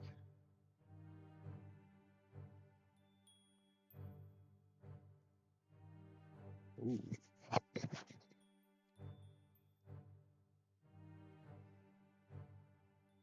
That's what it looks like. It's got this spiral, kind of druidic looking thing. In fact, if you're a druid, you would definitely recognize this as a druidic type symbol, but you're not familiar with what this means necessarily.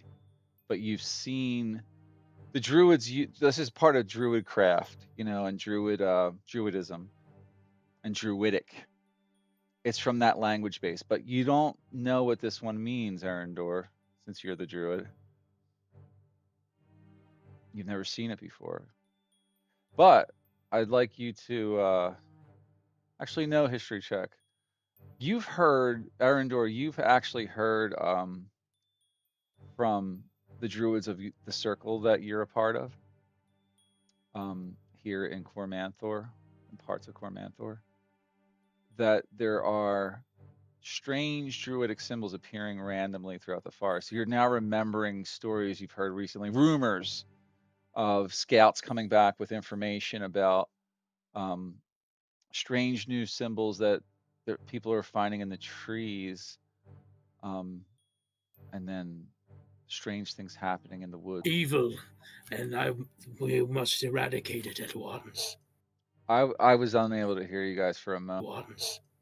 I was unable to hear you guys for a moment there. Did you hear everything I said about that symbol? Oh, We absolutely. think so. Yes. Okay. Like my internet just like hiccuped or something. So, all right. So that's about Arfel what. takes out a piece of paper and some and some type of writing instrument and kind of sketches, or not sketches, but does a rub of the symbol if he can. Okay. You could sketch it probably.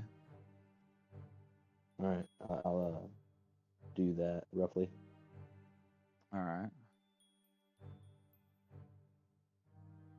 Just in case we need to tell somebody about it. Okay. Fair enough.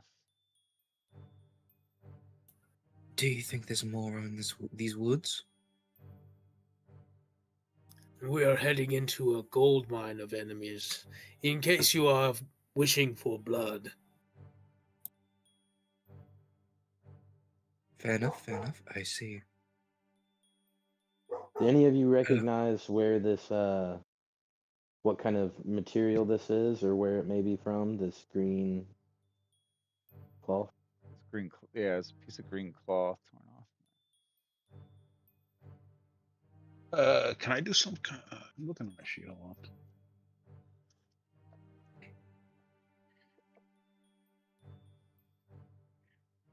Are we on the path that the messenger usually takes?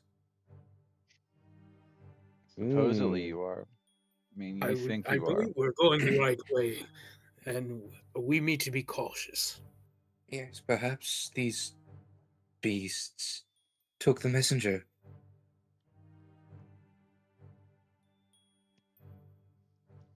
Hmm. Or something else.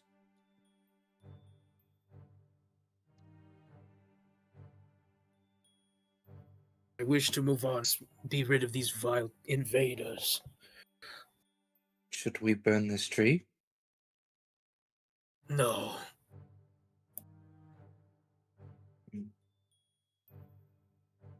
Good to know. All right. Well, on we go.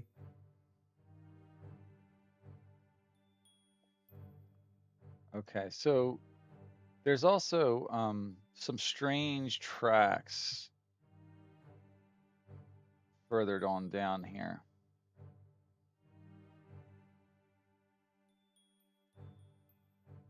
Leading further into the forest. You see footprints now that you guys are standing a little bit closer to it. You can get closer and investigate if you wish, or try to figure out what they are.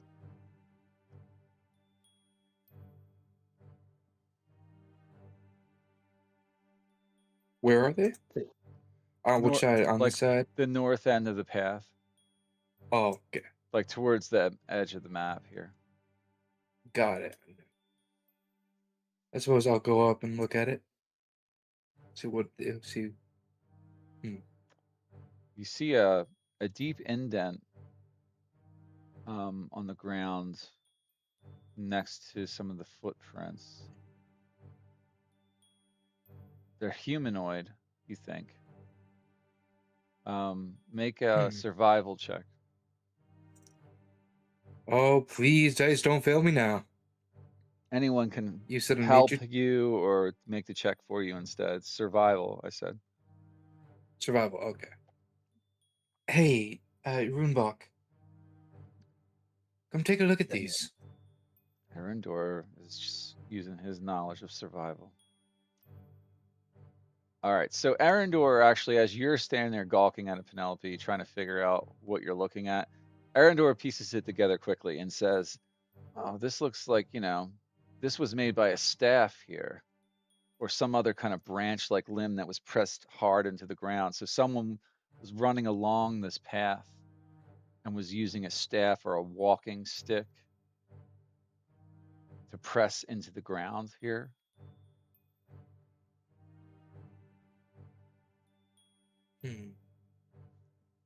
Yes, there appears to be someone walking with a staff this way. We must. We might want to go and investigate. Then shall we go with this? Um, Please. Penelope, you're standing near the tracks right now. What is your perception passively? 12. All right, it's okay. So right over here, there's something glowing on the ground. Like you see something shining on the ground, like a little something on the ground that you want to look at. You got to get close and She's gonna waddle over and kneel down to look at it. okay. Whatever it is shining like a reddish hue. It's like a reddish color to it. It looks like Hmm. just some kind of a splinter of some type. Like it almost looks like one of the splinters of one of those creatures, but it's glowing Uh, differently. Like it's glowing. alright. This reddish glow. It's like it pulsates slightly too. Like it seems to like fade in and out. I am going to pluck it up and hold it up, look at it a little closer. All right. It's warm to the touch as you pick it up. Hmm. Well, this is interesting. What do you guys make of this?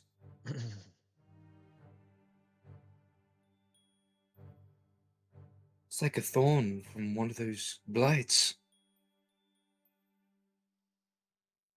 Now that you're holding it in your hand, you're sure it's not a thorn now, but it's some type of the best way you could describe it is it's like like it's broken off of something. It's almost crystalline when you're holding it. It's Oh, like it's got the rigidity of like crystal or something hard like that, like a perhaps not. May a rock crystal of some sort? yeah. You thought it I'm was gonna a hold it up thorn. to the So. sun. Yeah. Can I take a look at it? Oh, sure. I'm gonna place it in his hand and yeah, go back to the tracks. Kind of roll it around, try to recall anything that I might have heard or read about that it's similar to. I know it's not like how what Merlot Fiddlewink had because his vibrated.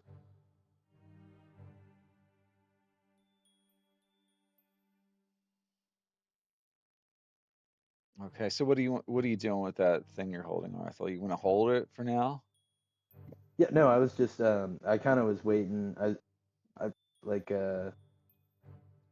hopefully there would be like a check attached to it, but what I was You got to saying tell me was, what you want to do with it. You're holding it. I don't oh, know what you're yeah, doing. I said I want to try to recall anything maybe that I may have read in a book about this or Um,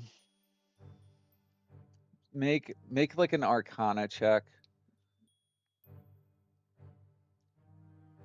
Okay, that's pretty decent. It's got some of the hallmarks of mythal like shard energy that you've heard of in books. Like you recall reading something about the way mythals functioned um in books that like when mythal energy coalesces and gathers around objects or things, sometimes like it as a byproduct, things like this will form around objects like crystalline glowing objects. You think maybe that could explain it, but you're not sure. You don't I know for can't be sure, but like you've read a little bit about that, you know. I can't be sure, but I think this piece has the hallmarks of group magic of the Mythalar. Hey, What, what do you make of it, Body Knock? hey, Mike. Yes. Since I am Mythal Keeper, do I get any bonuses to a kind of roll on Uh, this particular item? yeah, if you made the similar Arcana check to it, yeah. I mean, he's already kind of figured it out, but like you're not like these are clues. These aren't like obvious things. They're not exactly like foolproof things. So like he already made the check. You can concur with him. You would probably agree. If you want to roll, I'll tell you if you think he's right.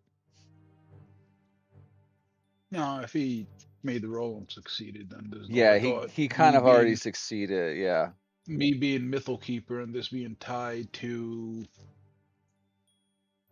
that, I figured maybe I'd get something a little bit more, but Yeah, there's not enough to go on, really, but you concur that like it's possible it has something to do with the mythal because you've known similar things about mythalars and yeah, I mythal agree. energy. It looks like it would be part of the Mythal.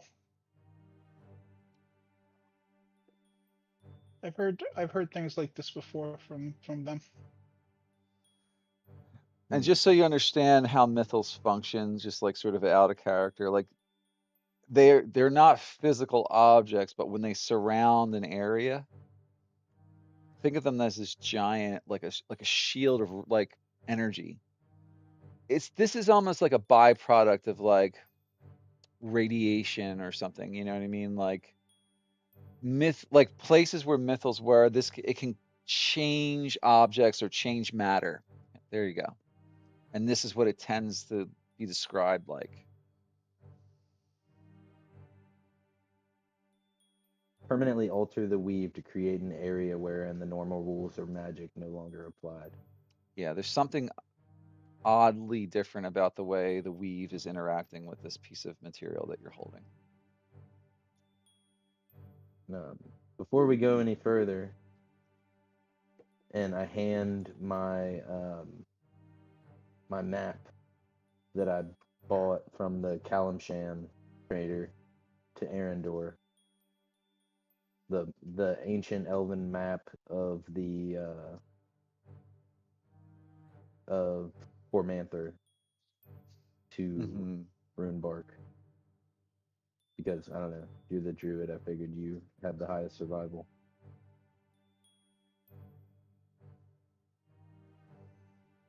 Yeah, what do we say that the map did?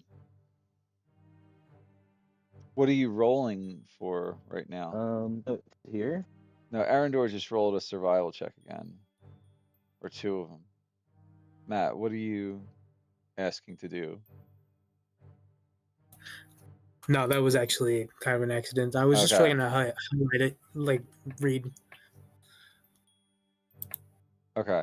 So, I can help you with some of the words, but this is how the forest used to be laid out.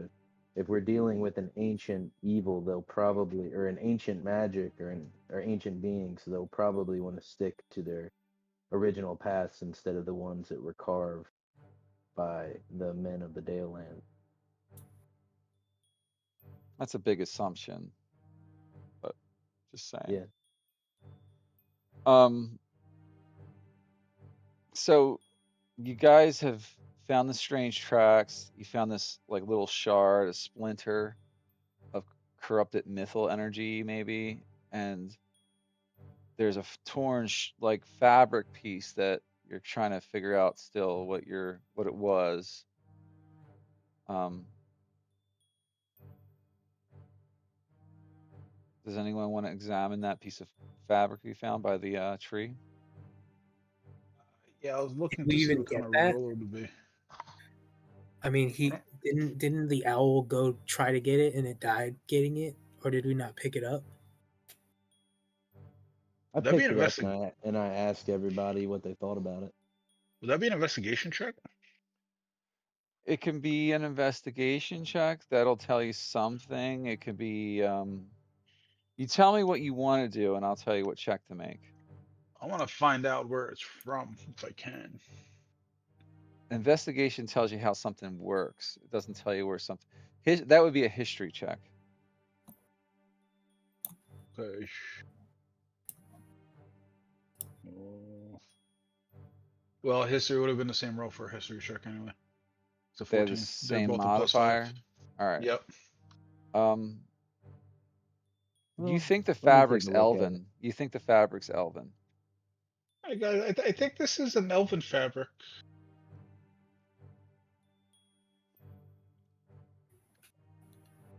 Can I also give it a go? Yeah, can do that. Damn. You're not 2 on the sure. dice. Body knock might be right, but shame there's no elves here. Yes, I'm half elven. I would like to roll. You don't need to roll. You're an elf of the Oh, forest that lives in Cormanthyr, and you know for a fact that it's usually the way they weave fabric here in Cormanthyr. right. This is elvish. For Is it certain. of noble descent? I'm not sure. Hmm. Anyway, you're pretty sure that's what it is.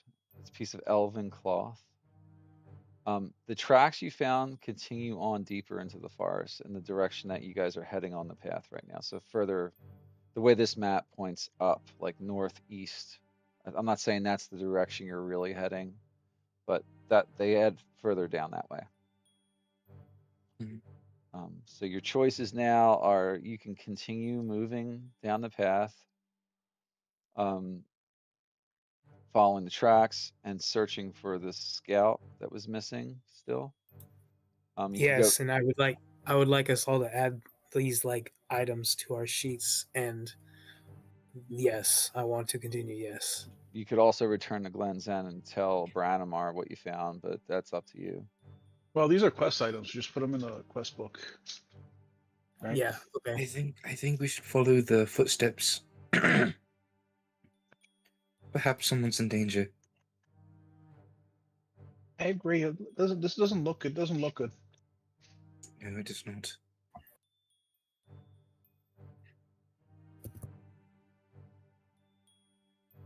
You might have to act swiftly too, so be on your So, guard. as you get closer there, you find that there are two different distinct sets of tracks. One definitely belongs to the humanoids that were running along with the staff, and the other one looks more like elvish boot prints. Hmm. They break off separately, they head down different paths. Could we like? Is it possible to ask for like us to walk in a certain pattern when we enter different zones? What do you mean? Can we? Never mind. It's too complicated, whatever you're asking, I'm sure. we form up into a phalanx. Well, you can define a march order, yeah. That's in the rules. What? I think, Wow. yes, Yeah. I think we should go after the elven boot prints. Stencil, why don't you take lead with your big armory self? Sure. I'll stay in the middle so they can't see me. Yeah, I will like try to back to back with the wizard with the other beard is what I would say. Like right there. With body knock in the middle? He should probably be at the back. Oh yeah. Poor Confused. body knock, easily kidnapped, sold in bed. He's got 3/4 cover from all of our bodies.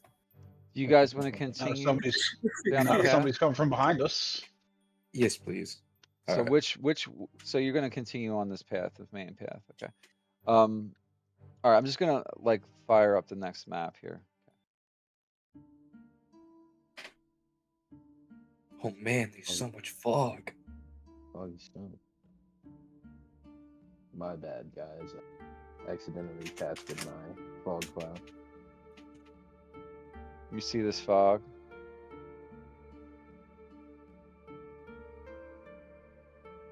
Ooh.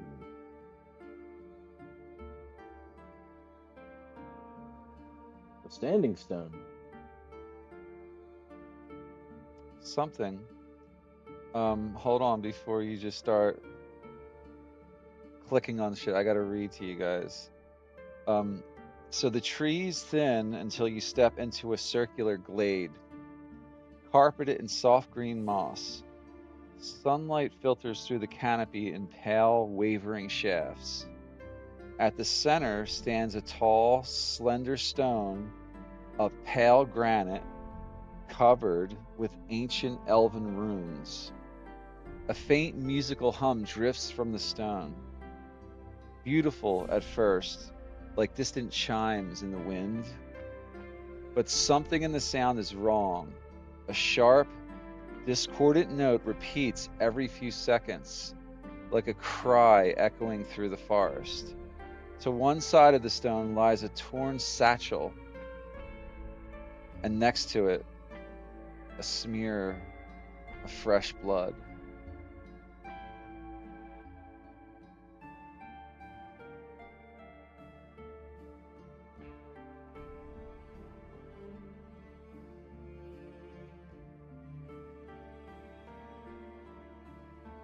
You should approach with caution. Yeah, that doesn't look good. That's blood. Hold your ground and stay together as best we can.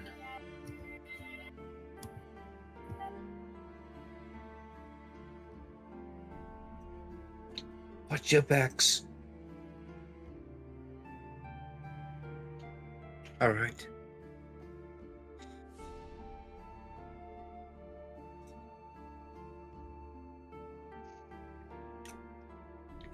I'm gonna slowly move up to the blood stain and the torn satchel.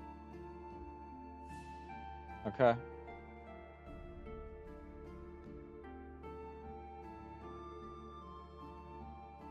Being cautious as to look around and make sure. So I'm following 5 feet behind.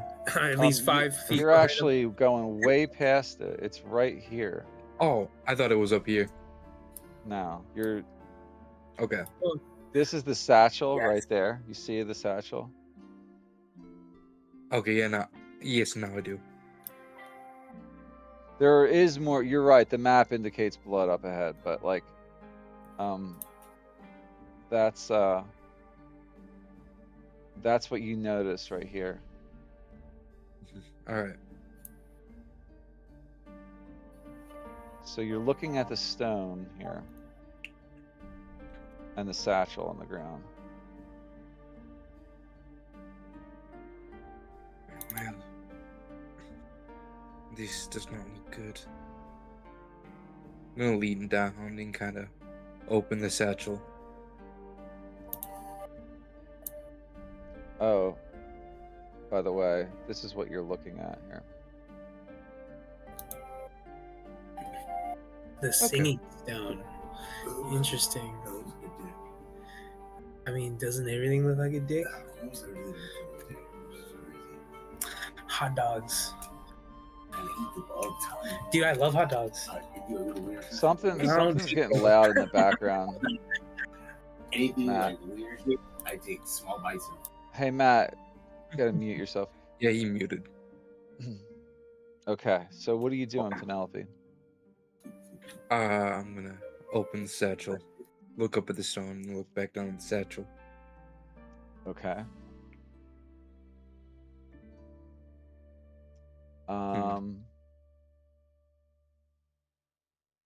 You find something inside of the satchel. The first thing you notice is this. Ooh, silver clasp. What is this? Make a knowledge history check. You're looking at it. Dice, yep, dice don't fail me now. I cast guidance on him. All right, get an extra D4. So funny. Yeah, I got an 11. You're not sure what it is. It looks elvish-y.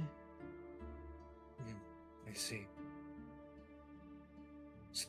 Certain people in the party would be able to identify this immediately. You might want to pass it on to someone who's an elf. Perhaps Shenshel would know. Yeah, I'm gonna pass it off and to Sensel. All right, let me take a look. You know exactly what it is. It's an insignia of the Elven Court. It's the insignia of the Elven Court. Oh, Hmm. so What's it's- that? The bag of our messenger. Yes, it seems so. And with this blood here, it does not look like they fared well. Well, Body Knock, the Elven Court was formed a very long time ago, near the end of an era known as the Crown Wars, where the elves were warring amongst each other endlessly for, I think it was 4,000 years.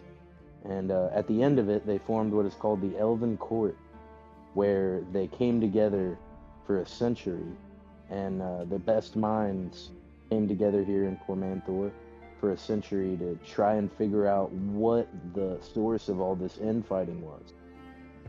And they determined that it was the High Elves and the ruling family of them. Killed them and happily ever after for a long time. They killed the whole breed of elves just because No, they were mean and started killing people. Well, kind of, but not the whole breed, just the royal, So the very tippity top leaders, and now the Elven Court just exists to kind of protect this forest. So Penelope, you're also inside. You're looking inside the satchel right now, and you see there's also a piece of parchment with a message written on it, half of a message, which reads, "Disturbance grows near the heartwood weave. The red, it's like you can only make out this right now, this much of it." Oh, Yeah. so this is probably the note meant for Elder Hall. What is the red?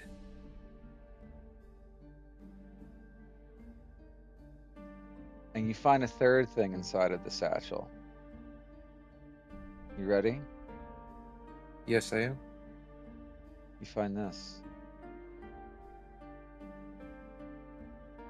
This is obviously of elven make as well. It seems to vibrate Oh. the closer you stand to the singing stone. Mm-hmm. Gonna hold it up close to the singing stone. Yeah, it starts to vibrate in your hand as you get closer to it. How peculiar. Yes, it seems to be a compass that locates standing stones. At least this one. If we get lost, we could find our way back here. Perhaps. And then I'm gonna touch the blood. See, You're gonna touch the I believe blood? you said it was. Yeah, just like 2 fingers and. Okay. Well, you're just gonna hold on to the rest of this stuff for now? I'm gonna pocket the watch and put the note, hand it off to Arthel, and say, "Keep this safe. Perhaps Elder Hall would like to see it." Wait, which thing did you give to Arthel? The note. Okay. We can examine the compass once we get back to town. But right now, I do not feel we are safe.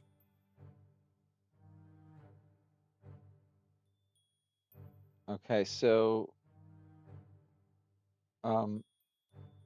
so you're touching the blood is what you're telling me, right? Yeah, just see how fresh it is. It's warm, cold. It's not warm. It's fresh though. It looks fresh to you. Make a Okay. survival check here. If you suck at I've said this. survival and investigation, don't do any of this. Have someone else do it. Like, I don't know. You should have played a ranger if you wanted to do this. 14. You did okay. Yeah, it's fresh. That's what you know. You can see that it continues on. You already saw that on the map, but like, you continues on further down the trail here. You can't make out too much detail about it from where you're standing. Okay. Gentlemen, keep your wits about you. Weapons drawn. This pull out get in a defensive position here, but I would, this whole time that this has been going on, Arthel has Body been knock hasn't moved an studying inch towards the singing stone, by the way. balls deep in his dinner. I suppose. I was actually putting my dish at my sink before I forget it upstairs. Arthel, you spot something right over here, about 30 feet away on this log. Before I act on that, can I read the ancient Elvish on this sigil? We'll find out. Ooh, what do you want? A history? Yeah, I would probably also like to roll for that too, or something. History or If you nature. can speak, can anyone speak Elvish? I'm assuming multiple people can. Yeah, my character does. Yes. I can. Yeah. So you don't need to make any checks. It's just in Elvish. It's plainly written. It says, "We guard the weft."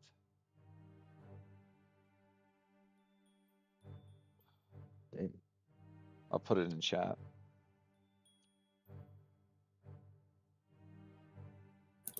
We guard the weft. Yeah. Now remember what I said about the singing stone.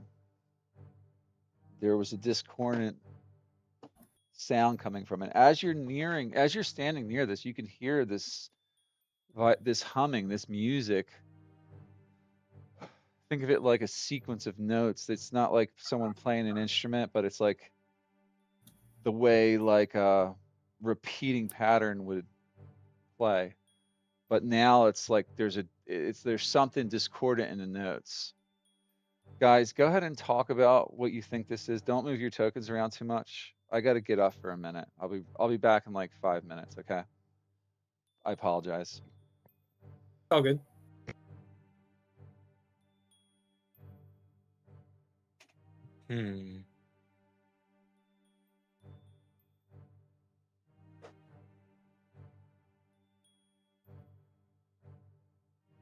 So don't make any checks. I don't think we need to do anything with this stone, but like we need to like definitely pick up the satchel. We got everything out of it. It's torn and everything. Oh, okay, cool. We get the resonant compass seems to track down standing stones at least. Hard to tell whether it's standing stones, plural, or not. Probably, yeah. It might be just this stone, which would make some sense on why they ran here. But maybe it's like it's like weft magnetism, and if you're close to another one, it'll pull to that. Because it said we guard the weft. Yeah. And I don't know if what it's do you the think stones talking. the musical notes are over here?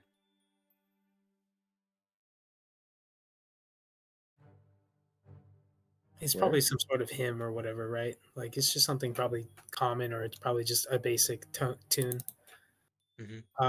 What like who? Hey guys, who has the highest like passive perception out of all of us? I have 11 passive. I have probably 16. Yeah, I thought you would, Cap. You have the highest passive perception. Like you should be able to see it all around us, like at all times. You can probably be the one scanning. Like if he'll let us roll for that. See if you see anything dangerous in bushes or behind cover. And you probably have really, really good hearing too, Cap. Cap, what are your elvish ears hear? It hears the sound of disappointment. The Lord of the Rings reference, if you guys didn't. Yeah. Legolas, what do you see with your elven eyes?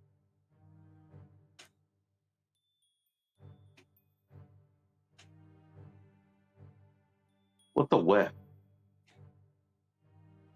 Opposite of the white. It's like raw energy. It's like a source of power, I guess. Oh, Oh my god! I thought you said white energy, and I thought you were saying some sort of white supremacy type shit. No, it's just pure energy. Pure energy. Got it. All right.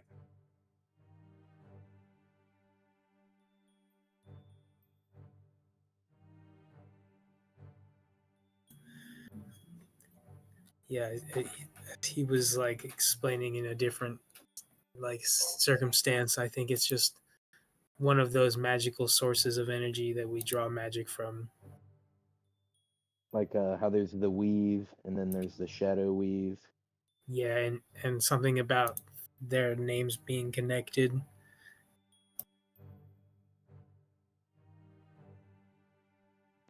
Okay, I am back. What Welcome have you back. guys decided to do here? So you got the stone here, which you can continue to investigate, and you have something carved onto this log over here.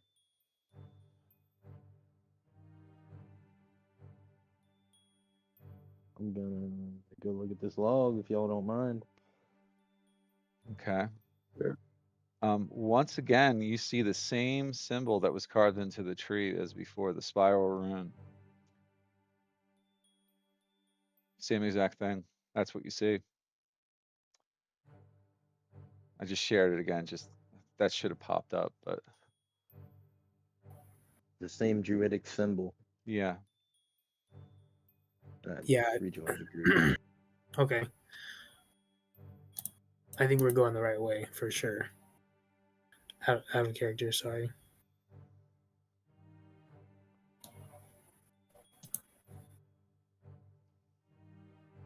Well, you could be going the right way for sure. You could be going the wrong Oh. way. I want to follow the path or scan for any footsteps nearby. Maybe we can get that with a passive perception.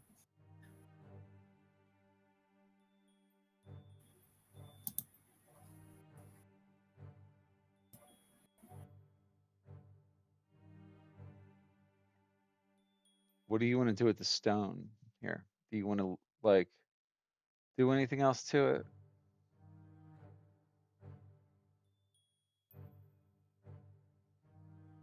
Well, I mean, does it need to be like disturbed?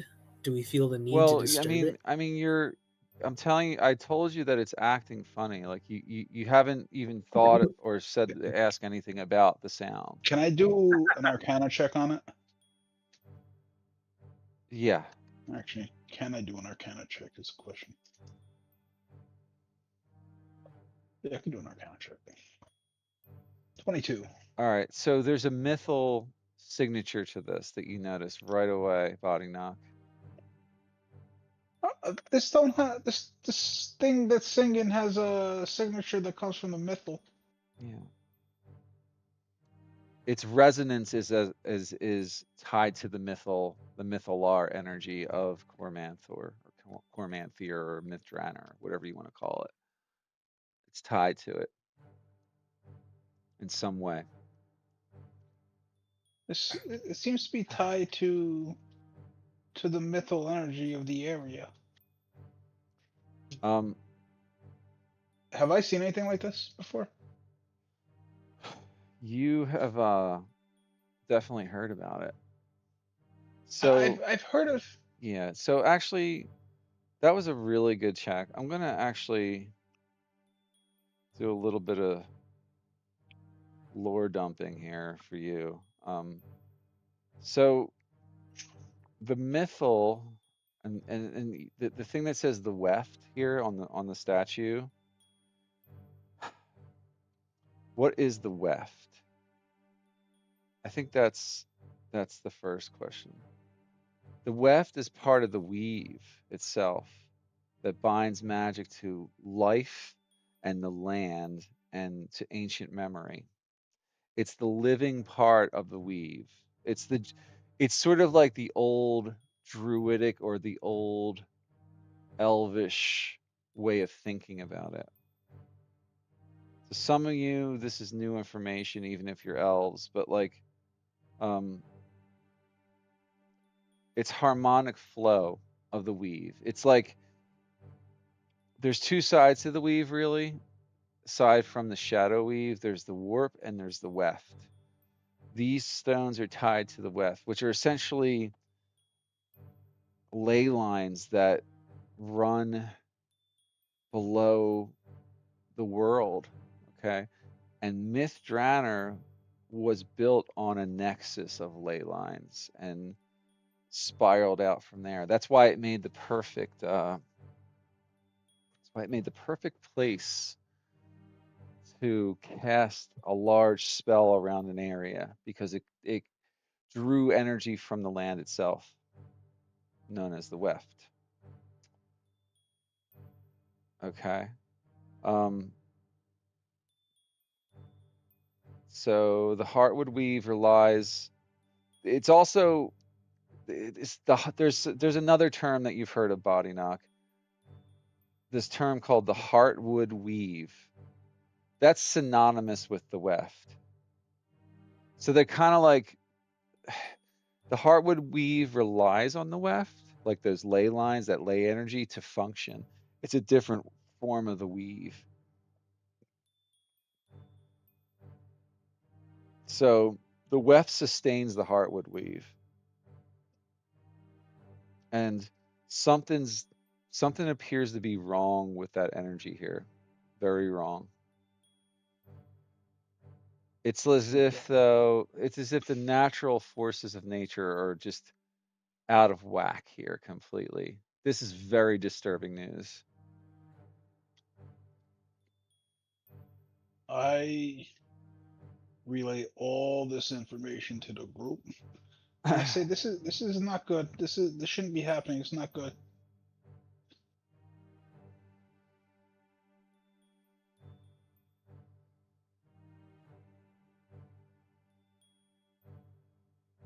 Yeah, Should we it's a do? disturbance in harmony, really. Like all magic that's tied to the weft or that directly like relies on weft energy is going to be out of whack. If this is spreading, or if this is systemic in any way, this is really not a great thing for. Well, this could be bad for Faerun in general, but it's definitely bad for the area you all live in, the Dales. It's a sign of bad things to come, because it's like most people don't realize these ley lines exist. Only the deepest scholars and people like maybe you all that have studied, but like you've only read about it. You've never been able to like see its effects other than like how you interact with like the natural world.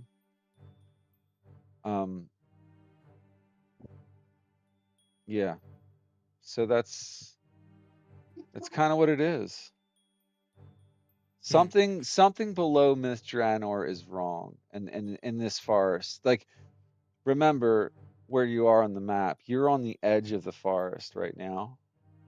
Myth Drannor is deeper into the forest. So like, if it's stemming from that area or something else is going on, you're catching the edge of it, maybe. If all that adds up, right? Like it's like these lines, these ley lines, which this singing stone is connected to, that ley line network somewhere below the earth.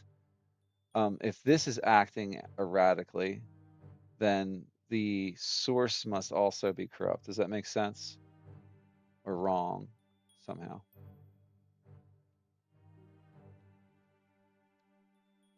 Think of it like a network. We should continue down whatever path we were walking. I agree. We got to figure out what's going on because this is no good. We got to fix this. It's got to be fixed. Yes. Do you think this corruption is what this compass is picking up?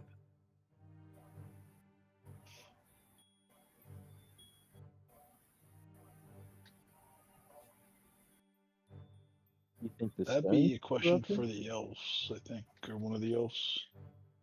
Perhaps. Cap. Would I know? Let's get Cap to engage his. Yeah, have him look at the compass. I'll hand him the compass. I take the compass.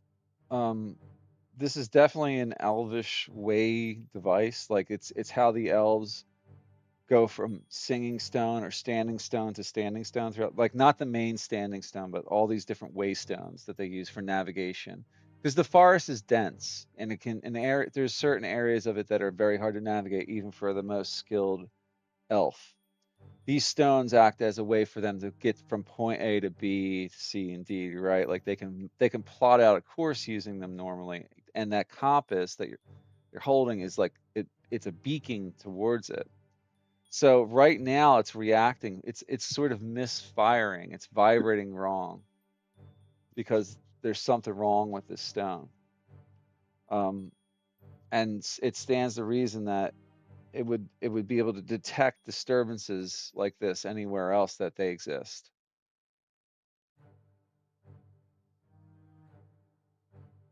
Yeah, it seems to be able to detect these disturbances wherever else they exist. Do you understand what I really mean there? Like if you point this thing in a direction, it's going to point towards a disturbance, the closest disturbance. The closest disturbance. Yeah, Okay, got it. within about a mile ish of any, Damn. it'll start to vibrate within a mile of like a disturbance like that. And then as it gets closer, it begins to glow, and then it becomes warm. Actually, it feels warm right now when you're holding it. Within 60 feet of a disturbance, um, of the weft energy, basically, or the heartwood weave, if you want to call it that, it'll become warm to the touch. It never like actually can tell you what the disturbance is. It only where. It's just it points to the direction of it.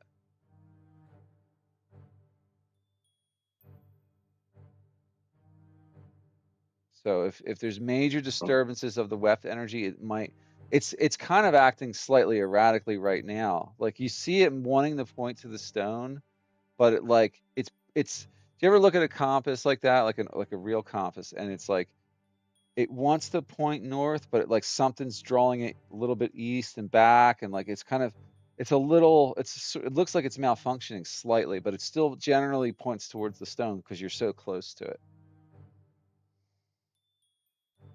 Mm-hmm. Okay. I think that'll be indispensable. And you can actually interact with this thing. Uh, once per short rest, you can like use an action to tell how far away a disturbance is.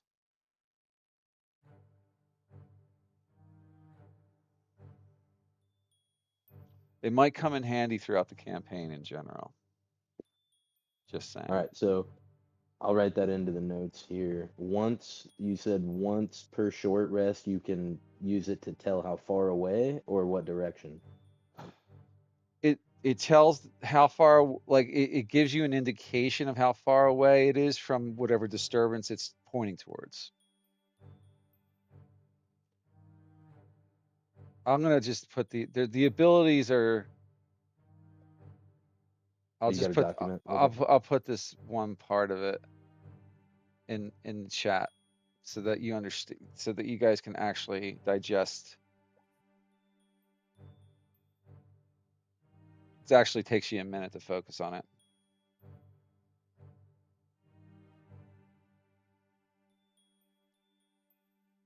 Thank you.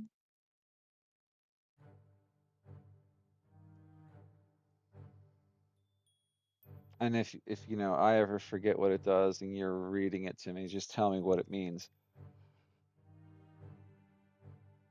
So if it's just slowly vibrating, I'll tell you.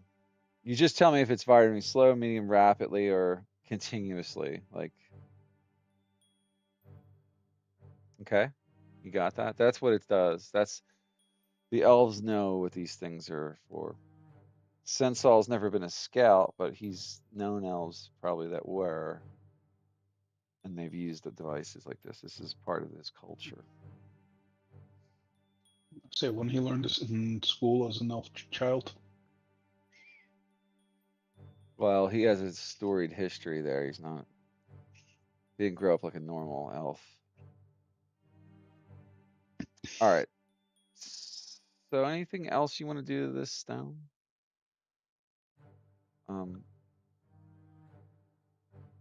You can feel it like sort of vibrating from where you're standing, as well as the music that it's like doing.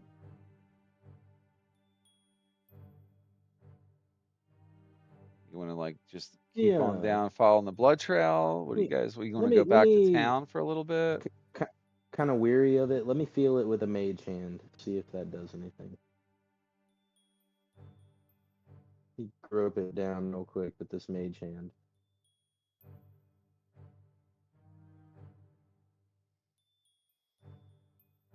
What are you doing with Nothing. your mage hand? I'm just feeling it with the mage hand because Arthel doesn't want to actually touch it in case he's afraid of getting corrupted or something. It's hard to tell. I mean, the mage hand, nothing happens when you touch it with the mage hand. All right. Worth a try. Yeah. So do you guys want to continue on, or does anyone need a rest, or what would you We guys should like follow to the do? blood trail. I agree. We should follow the blood trail. Actually, hold on. Body Knock is gonna go to the soul and touch it with his hand. Okay. You touch it with your hand. Yeah. Do I sense anything? It's warm, and it definitely is. It's vibrating. It feels very warm to the touch. You feel a pulse like hit your body. Like it's harmless to you, but you kind of hear all the trees and all the roots below the trees and the bushes nearby in this glade begin to like shift and move. And we're gonna roll initiative. God damn it! I thought I was gonna be able to get some more information, not a fucking You battle out might. of this. You never know. You could get Yeah. more. Eventually, if you Hey guys, I survive. think I just did something bad. Yes, you did, Body Knock. Oh no. We will face it together. Stop touching things. Okay. I'm scared.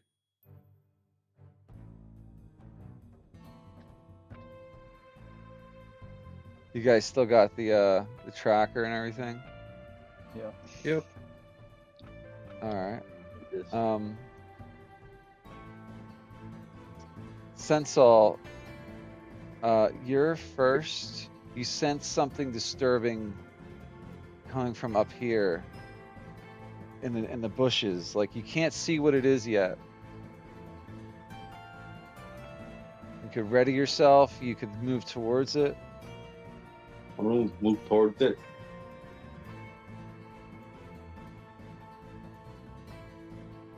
Are you working on a laptop yet, or are you still using your iPad? Using my iPad still, waiting on the laptop. All right. So you get right next to a creature here. How far did you move?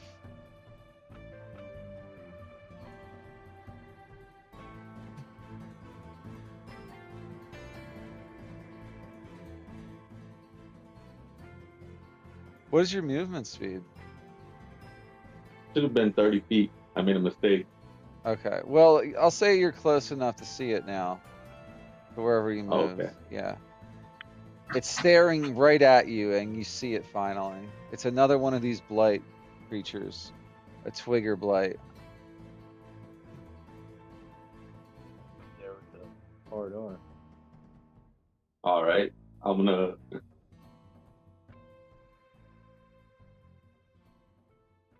I'm gonna cast.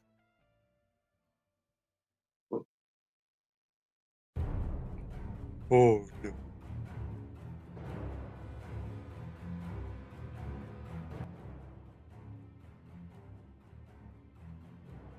What are you casting? I'm gonna cast Blade Ward on Blade. myself You're gonna do a again. blade ward. Okay, it's still listed Yeah. on you there. All right, and then Yeah. that's an action. So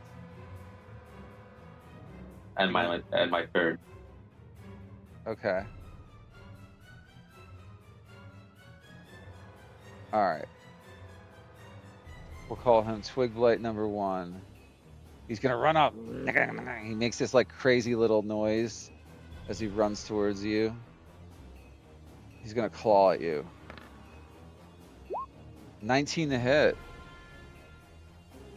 Did you subtract the 1d4? Yeah. I roll that. Okay. So that would put me much lower. So that's 15. So I missed. That's a miss. Yeah. It worked. But then your blade ward fades right there, right? Does it fade? I believe so. Because it's a concentration. It doesn't say anything about fading after one attack. I believe it does.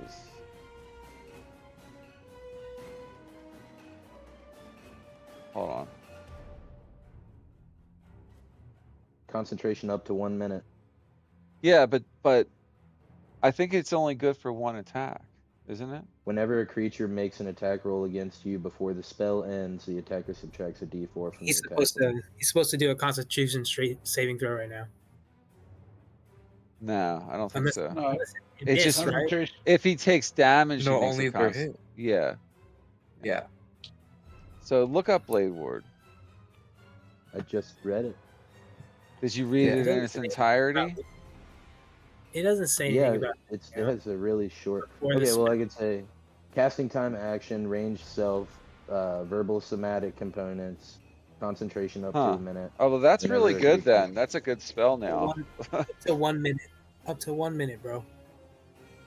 All right, but you're That's just- concentrating. Yeah. Okay, let me put concentration on you too. I didn't realize it was concentration now.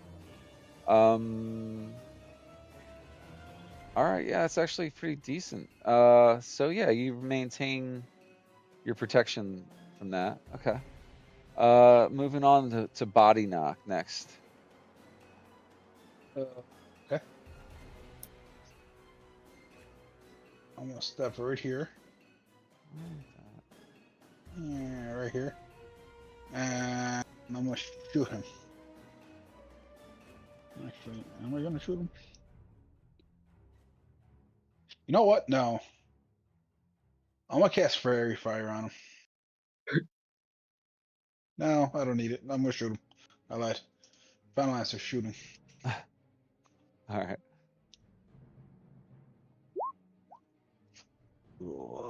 What's your roll? Heroic Inspiration. All right, re-roll. That's a miss, Damn man. it. Yeah. I'm having, Okay. besides that one roll, I'm having pretty shitty rolls today. That's the way it goes. Sometimes. Do you want to end your turn? And my turn. All right. As an advantage roll, I'm going to attack Sensal from the shadows with needles. Actually, no.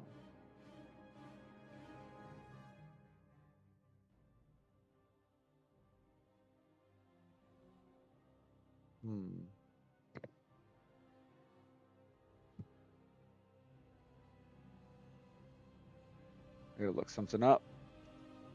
Spell here. Need to know the size. No. Something here.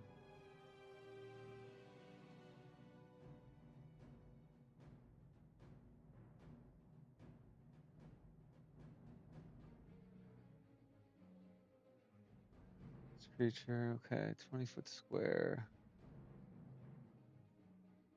20 feet. It's pretty dang big. Hmm.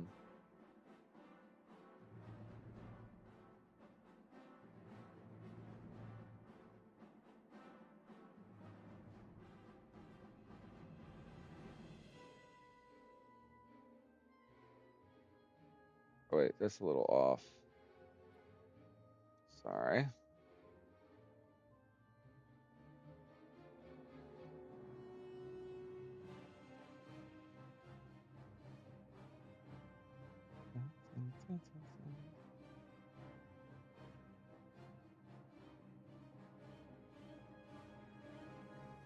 I'm drawing something. Sorry, it's taking me a minute. I'm on the wrong layer too. There we go. Okay, so how far can I can do that pretty far. Um,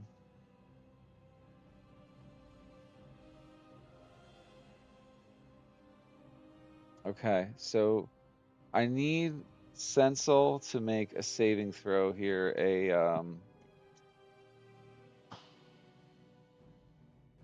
Kind. What type? That's what I'm trying to. It's a DC 12. I think it's probably going to be strength or. Oh wait, I got to look at the actual spell description. Da, da, da, da, da. Strength saving throw. Yeah, DC 12.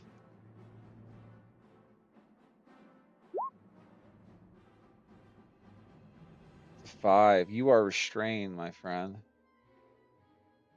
Oh, You are it's the entangle spell that was cast there. In that area. So you see all these vines erupt out of the earth, corrupted looking like glowing vines of this reddish hue, and they surround you and they restrain your legs and arms and stuff. So you're stuck there right now. You're not stunned. You're restrained. That's the symbol. Okay. Um, okay. and that's this creature right here that did it. He now can be seen.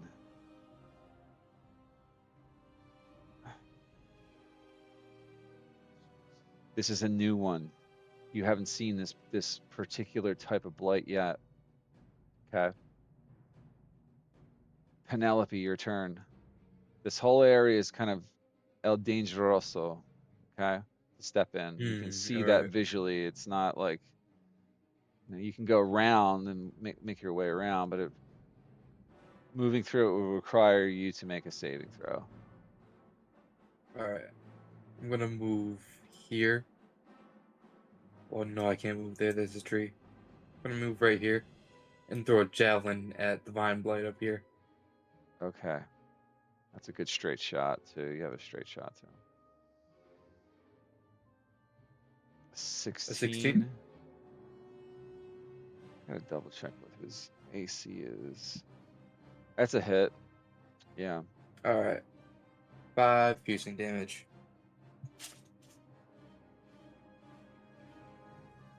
5.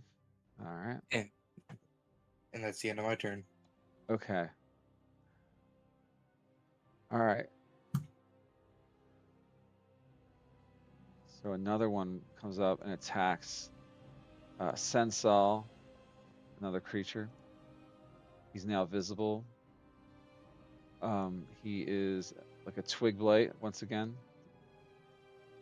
He's just going to do a claw attack on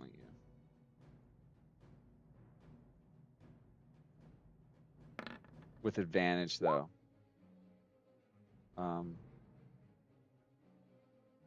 I'll just roll twice. I got a 23 and a 12. So do I even need to subtract the 1d4? We'll just see. 23 Yeah. will put me at 21, so I hit you. Yeah, you hit me. Yeah, this time you're going to take damage. 4 slashing damage, Sensel, and make a concentration check. Okay, you passed that, so. Moving on. Arendor, the druid. It's your turn.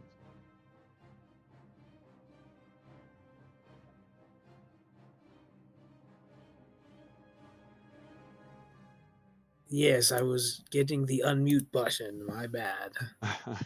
Let's see. I want to like. Yes, I want to get just in front of Body Knock, and I'm going to use Star Wisp on blight number. Sorry, what is it? Is the one right here? I'll target number 1. That's a twig blight. Yeah, number 1. Yeah. Star Wisp. That's definitely a hit. Yeah. Come on. I clicked the button.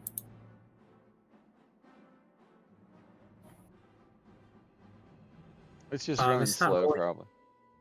Yeah, it's not rolling damage It's yet. probably gonna roll 20 times in a second. Just give it a sec. I can roll it for you on my end if you want, but let me see if that actually rolls something. Did you see that one pop up? Yeah, you rolled a 1. Yeah. Well, I mean, try and roll it again. If it's not fair that I roll it, I'm just trying to see if it's working. Oh yeah, it didn't roll. Here, I'm gonna refresh. That was weird. I can roll for you if you want. We'll go with the 1 if you would like. We'll go with the 1. Fuck it. All right. So number 1 took 1 damage. We gotta keep flowing here. And my turn. All right, Arthel, your turn.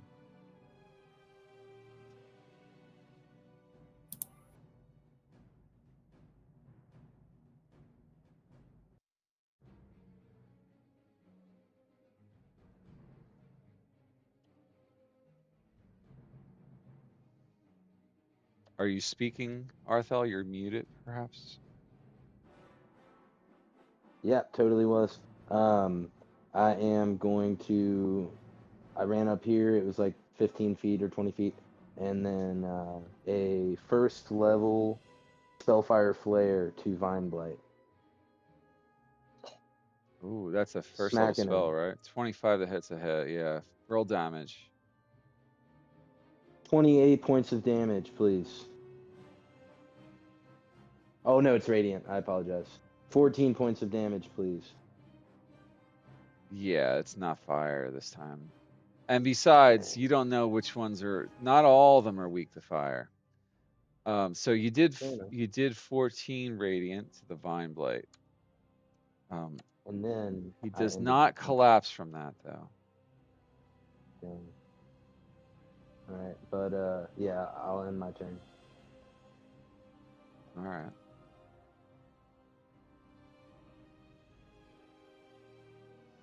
Next round, Sensal, you're up. You can make a strength saving throw to get out of the restrained. But when you're restrained, you know that like you have 0 speed, your attack rolls have disadvantage, and everybody has advantage on you if they attack you. Yeah, I'll make You a have strength disadvantage saving on throw. dex saves too. You want to make a strength save? Actually, it's an athletics check.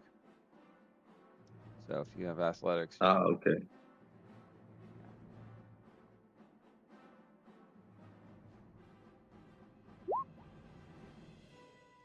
15. I think that is enough. It's a DC 12. Yeah. So you are no longer restrained. You're still in difficult terrain where you're standing. So.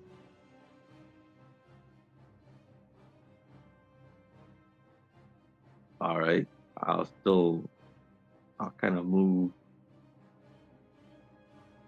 right, huh? All right. You're going to take multiple attacks of opportunity. Yeah. They're still going to have advantage. They're still going to have advantage.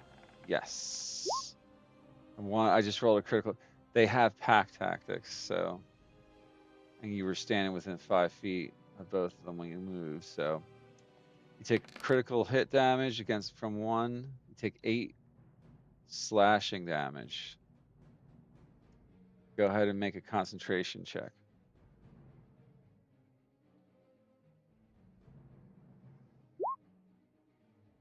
You failed.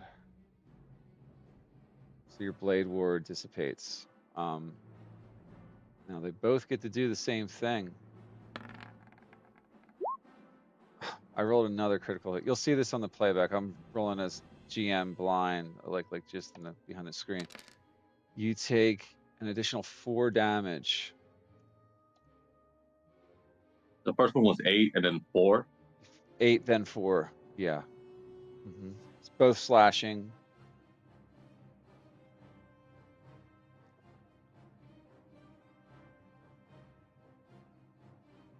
Okay.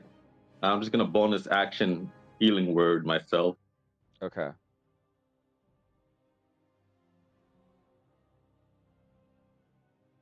Nice.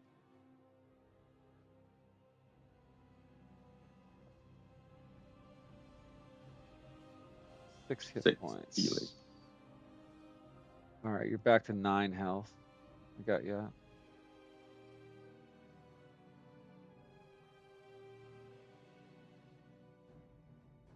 Do you have your action still? I don't think you took an action. Oh, I haven't taken action yet. I'm gonna Toll the Dead. Okay. Against Number 1. this twig blight. Yeah. Okay. I don't think he's been damaged yet. Did anyone do any damage to him? I don't think he has. No, I don't believe so. You can still do Toll the Dead though. It's the Yeah, the D8 only instead one of a that's taking D12. damage. Yeah. What is that? Who's the only one who's taking damage? Who I think? The Vine Blight took damage. The larger blight behind Oh, him. the Vine Blight. Yeah. Yeah, I'll Toll the Dead the Vine Blight. Okay. What is the save? 14. What type? Wisdom. All right. Wisdom. All right. Wisdom save. 13. So I fail. What is your All damage? Damage. 7 necrotic. Yeah. It's 7. You see, once again, you see this like death aura burst out of him, and he died from it. It just like oozes out of him everywhere. It's just like, coalesces, and he just evaporates into like viney fragments onto the ground. Okay, so that's Nice. good. That's a good roll. I'm gonna say The this filtration is gone. Yeah, it doesn't say he concentrates on it. It's like a spell-like ability, but with him dead, I don't think he can maintain it. So is that the end of your turn then? Yes. All right, Twig Blight number 1 will run up to Sensal and try to. That's the wrong sheet.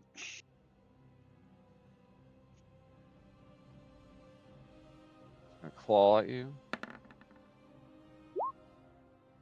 17. Doesn't that beat your armor class? That's my armor class. Yeah, it meets it. So it's a hit. So I got 3 damage on you. Blade ward down. That's the end of its turn. Body knock, your turn. I'm gonna step this way, and I'm gonna shoot number 1. All right. That's that guy in front of Sensal. Actually, you know what? Let's do acid splash. Yeah, you could probably. I think the way it works. What does it say now? If I do acid splash, I'm pretty sure if I do acid splash in the middle, Yeah, I can hit both. yeah, It's a 5-foot radius. right. So yeah, I'll allow that. Well, hold on. Yeah, the radius. No, wait. Nah, it's gonna miss. It's only gonna go out that far. No, Yeah, if I it'll. don't do, if I don't know, if I'm talking about if I do it here, it'll hit. Hold on, let me read it. At a point, yeah. So yeah, you can do it there. So I got to make dex saves twice. Yes. Is that is what you're doing? Yes. I'm gonna switch these guys to public. So number 1, 17. So he receives none, and a 19. They both Oh, avoid the acid. There's no way you have okay. that high of a DC. So, I but do that was a not. good idea. I got to give you, you know, your splash effect, just because like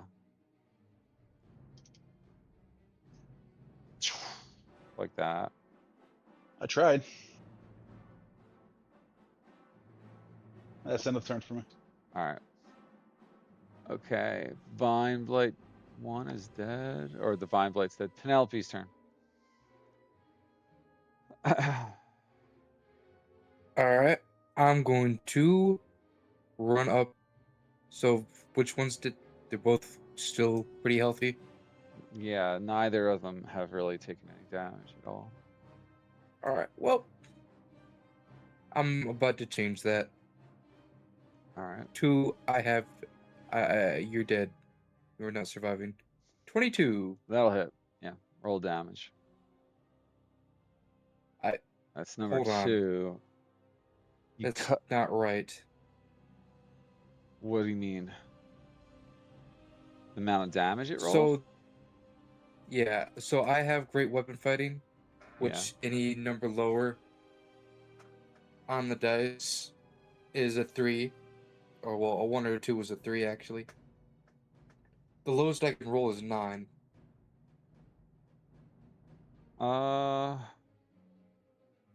It's 3 plus 3, then plus another 3. You sure? Yeah. Okay. Great weapon I fighting. haven't read the Great Weapon Fighter in a long Sorry. time. When you roll damage for an attack you make with a melee weapon that you hold with 2 hands. Okay. So yeah, that would be 3 and 3, and then another 3 because of your bonus. So yeah, you did 9 damage. You're gonna have to figure out why it's doing the math wrong, but it's probably not seeing the feat when it rolls that macro. You're gonna have to figure out a way to customize it. All right, so you did 9 damage and killed it instantly with 1 hit.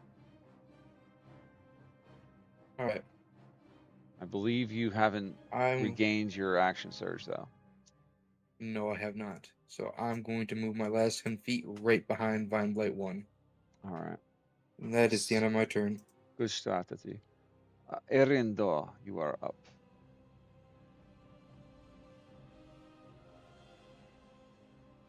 You already know what I'm about to do. What's you about to do? What's you about to do? Sorry, Wisp. See if it hits. Yeah, it's loading. My bad. Yeah. I was hoping you'd say it like that. Are you loading again? Yes. Why are you loading? Sounds like something like 20. would sound good in a line. That's a hit. Roll damage.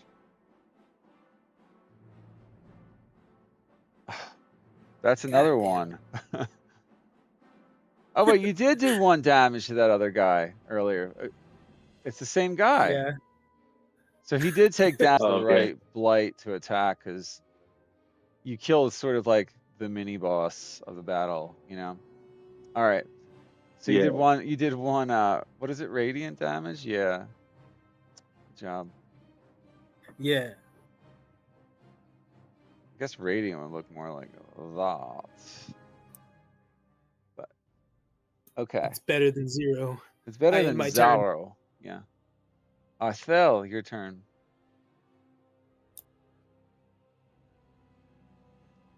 With a wave of his hand, He opens his mouth and says, "Firebolt!" and Yeah. then does 14 damage. It Straight into actually, that thing's it face. actually does, and the same thing happens. It bursts into like little twig fragments, and they burn up in the air as it dies off, and that ends the Hey, combat. hallelujah. Okay. So as you touch the mythal stone here, that all that went down, yeah, so that it somehow triggered these things to like awaken. Like they might have been semi-dormant where they were lying in rest or something or wait, but like it kind of that's what triggered them to attack that time. You're almost certain of it because it's like it shook them awake, Something's causing them to form when that happens, or just become blights, awakening them.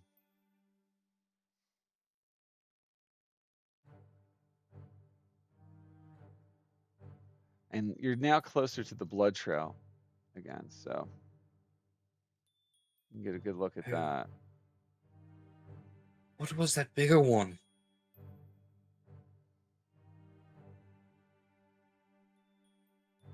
It was most unusual. Whatever it was ugly and scary. I agree. Cynthia, are you okay? I'm kind of hurt. Fair enough. They hit you quite hard. Yeah, There's they vines. did. Well, I bet they, Ugh. those vines, I don't think they felt too good either. There's actually some things in the ground that they dropped. Oh, Yeah, there's Oh. some herbs that are like on the ground near where they dropped. Like they no longer look like where one of the bodies was. We'll just say it was by the vine blight. They look like some kind of interesting plant residue that's left behind. If someone wants to examine. then I'll take a look at it. Okay, make a nature check. I'll just prompt you this time as you're looking at it.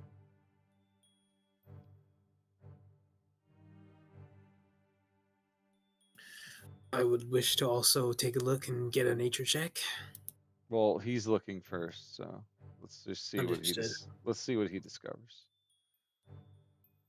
You You know could give him nothing about advantage by helping him. Yeah, but he would have had a 3, so he can make his own check now.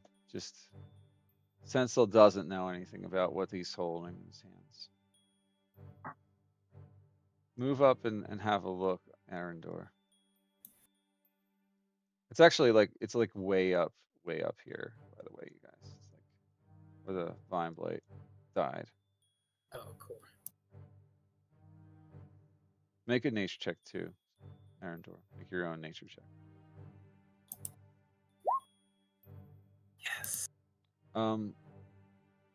These look like fragments that are now uncorrupt. You believe that they could be used as healing agents. You could apply this to a wound. It looks like the perfect moss, and it's glowing like a healthy glow now. So somehow the corruption was removed from this thing when it was destroyed. Yeah, these is just like 2 uses of healing herbs there. Oh, indeed, these seem very useful.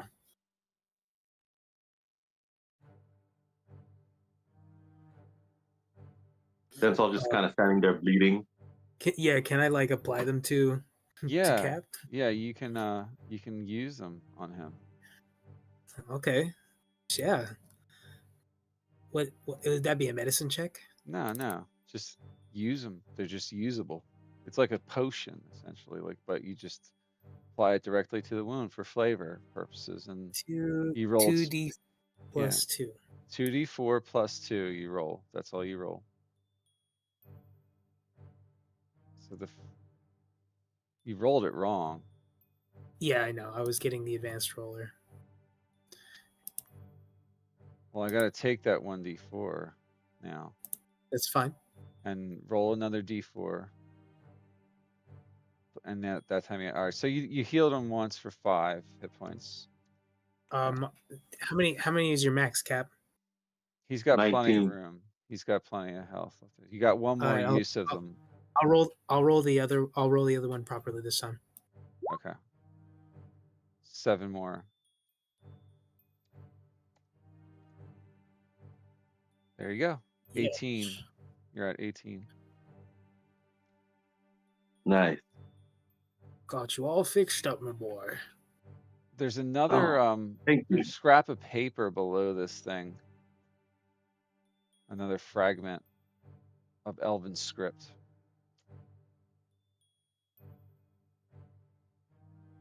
Can I use my action to help him read it right now? Just pick it up I'll and take read a it. look at that. Yeah. You want I'll to pick see it what up. it reads? What's written on it? Yeah. It's Yeah. in Elvish. Yeah, if you can read Elvish, it's completely legible. It's like what is there that's legible says the crown's echo returns. What is this about this crown? There is a curse afoot. I read about curses. That doesn't sound good. The crown of Astralin holds many secrets. Apparently. Yeah. How are we saying that, Mike? Astralin? I believe so. You're talking about from that note the first evening, yeah. From Brandon Marr's book.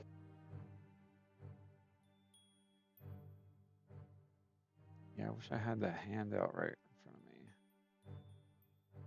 Do you know where the handout's at? It's in there, right? Yeah, it's Act 1 Shadow Day, or sorry, Scene 1 Glen's End at the bottom of the list. Oh Well, yeah. you probably have more shit I in would your I list. would say Yeah. Astralin. Yeah, Astralin. Mm-hmm.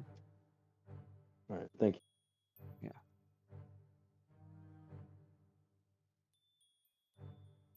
So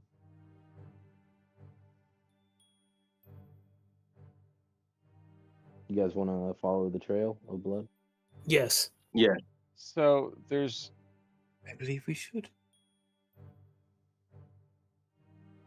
a couple things going on here at this stage. Like as you guys are nearing the edge of this glade, you actually find the elven script shard like way up here. So I'm moving the whole party because like I'm just trying to keep you guys on track here.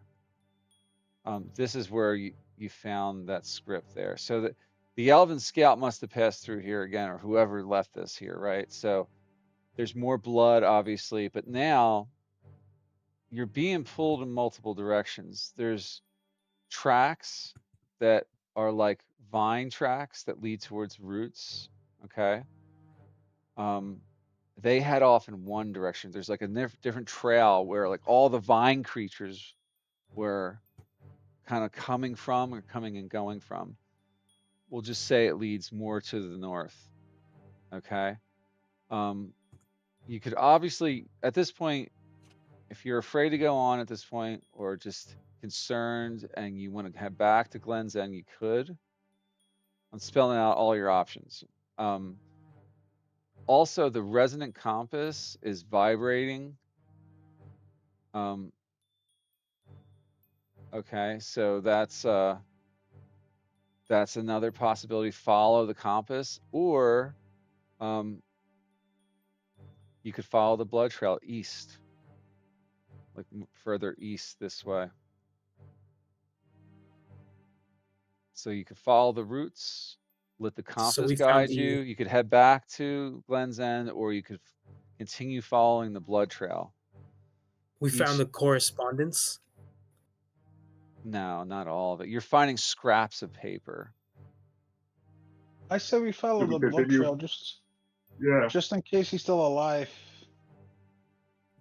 Yeah, I want to keep following whatever it is, and then as Blood soon as we trail. get the rest of the intelligence, we should go back. I agree. I'm moving you over here then. So north is the roots. The root tracks head north, and east heads towards the blood trail. I will I'll go require ahead and eat. I need someone who's confident they can track the blood because it's getting harder and harder to track as you're getting towards the edge of the glade. Someone with strong survival needs to track it, and you can do it with advantage, but you know, Guidance on whoever does it. not everybody can do the check. It's just one person has to take the lead on the check. I have a +4 to survival. I also have a +4, and I still have my inspiration. I cast guidance on Runebark. Okay. So roll a d4. Yes, sir. All right, you're doing good. Yeah, you can track pretty well. So you guys have made that choice then to track, to go after the blood. I'm assuming if you're taking that check. Yes. All right. I think we have time to start this next scene if you guys want. Yes, please. Okay, we'll continue on to the next scene real quick. We might Yes. not get all of it done. So this is a branching path, by the way. And give me a second. I got to get you guys sort of set up here for I got to describe what you're seeing. All right. On to Out the of the next monkey muck. scene. Okay. Scene 4. Leaving the corrupted roots behind, you cut through the quieter parts of the forest. The air feels wrong again, not hostile, but strained, as if the trees themselves are holding their breath. You search for tracks, signs of passage, anything that might help, that might have been left by the missing elven scout. After several minutes, you find the faintest mark, a single drop of dried blood on a smooth stone, followed by light indentations in the moss. The footprints are small, precise, and hurried. Someone moved through here recently and not without injury. All right, so this is what we're gonna do here. You guys can continue to track and look for what's going on here. There's a lot of things on the map, but I need you to think abstractly. You can continue to try to follow the footsteps. You can look for other indicators of what is going on in this area. Just have a look around, and you could use a nature like knowledge here. You can just use investigation, whatever you want to I'd do. like to do an investigation check on the area to see if I can I cast defer guidance on him. anything. All right, make a nature check then. Or you said nature or investigation? I said investigation. All right, go ahead and make an investigation check. 10. And did you have guidance? Yeah, Also? I clicked the guidance. I clicked the little guidance slider on. So that's the total with the guidance. Yep. Yeah. You're not sure what to make of all these markers and things. Like it's not adding up. Like you see signs of this stuff, but you're not seeing like how to follow it exactly. The logic doesn't make sense to you. I'll let someone else make one of the other checks: survival, perception, or nature.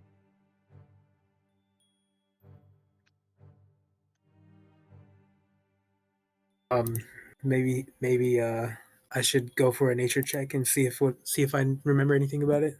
Guidance. Guidance. Okay. Okay. Nature. +4. It's a D4. Okay. No, So 4, sir.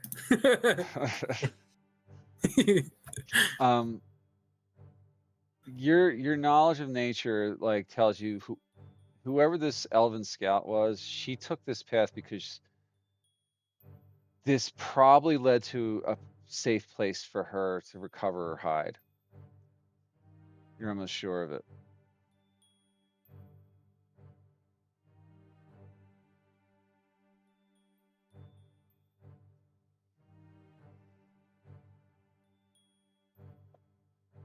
You sharing that with us?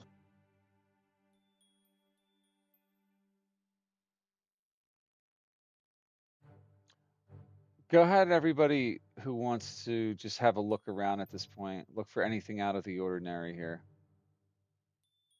Make a perception Let me check look up. for the rest of you. Let me. Can I come up here to this crossroads and look inside of the cave with the perception? Yeah, you can attempt to if you want to look into a cave that's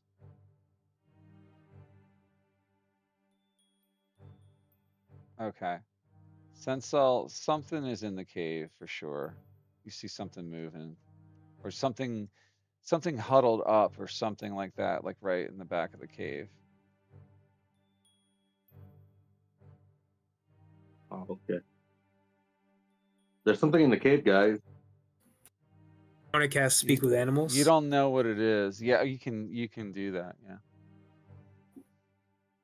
It's dark in there. It's a little dark. You see something in there though. It takes me 10 minutes. Can we back up? Can I still run it? If everybody wants to stay still and do nothing for 10 minutes, yeah, it's up to the party.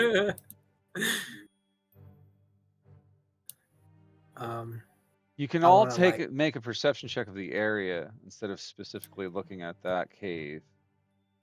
Okay. Can I actually like pull out the map and that I was given by Arthel and sort of like understand like where we are going in the grand scheme of things? You're off the map. It's hard to tell where you're at on the map right now. If you were starting from a reference point, like a city or a town, and using it that way, then yeah, you got off the beaten path a while ago. Got it. So to pinpoint exactly where you are without like a new reference point to like get a fix on your position, then you're not gonna know.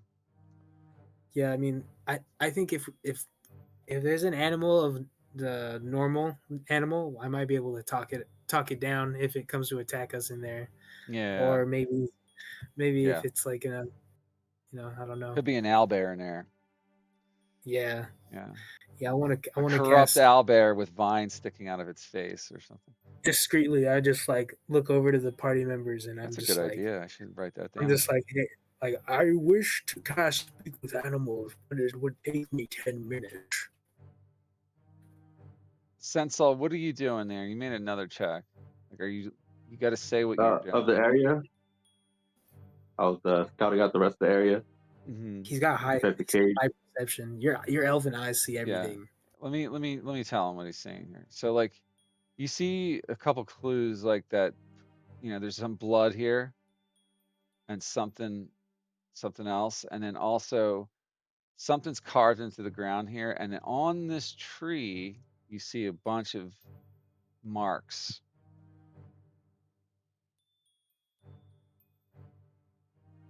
You got to get closer to examine each one.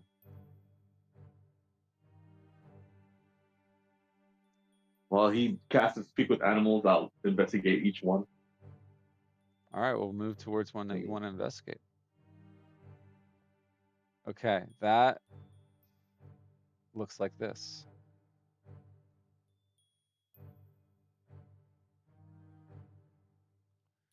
You're Elvish. You know what this rune is. It's the Elvish rune for the word endure. It's a distress marker. So it's like an SOS kind of thing. It's specifically used by Elven Court messengers a lot if they're in trouble and someone's sent a search party out to look for them. You definitely I know it's see. an Elven messenger that left that, without a doubt. I have officially begun casting. Do what you will, everyone. Okay, you head there and like something is odd on this. Like make a nature check now that you're standing there at Sensel. All right. Anyone else can walk up to these things if he's pointing them out to you, and you can all investigate together at this point. Yeah, okay. But he's going first because he's running around looking.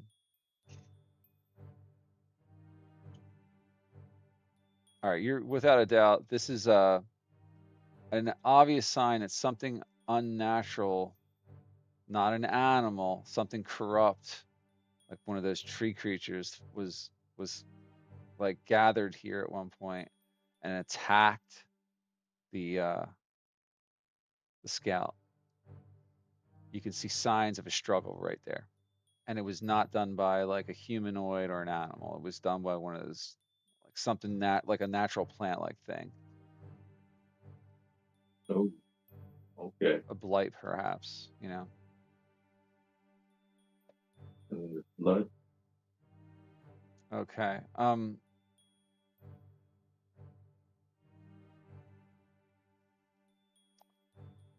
Okay, so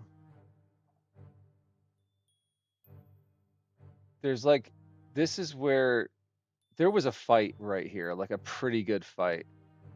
There's a corpse there, basically of one of those twig creatures. That's what's lying there on the ground.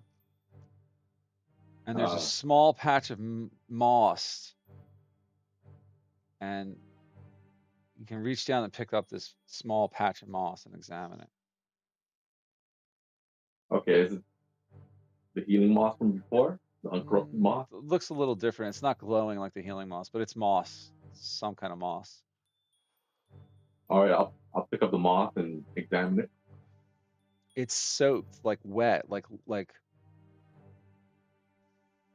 I don't know how you would know this, but someone used this moss to either like wipe sweat off of themselves or something. You know what I mean? Like if they were using it almost like a rag or something. It's not bloody. It's like just moist, very moist. There's like lots of footprints, like right here, like someone was dancing around fighting. There's definitely more fresh blood there. Okay. I yell over to Instructor Roombar. Have you finished your spell, Instructor?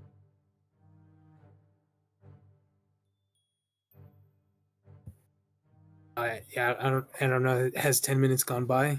It's if you wish it to be 10 minutes, yeah.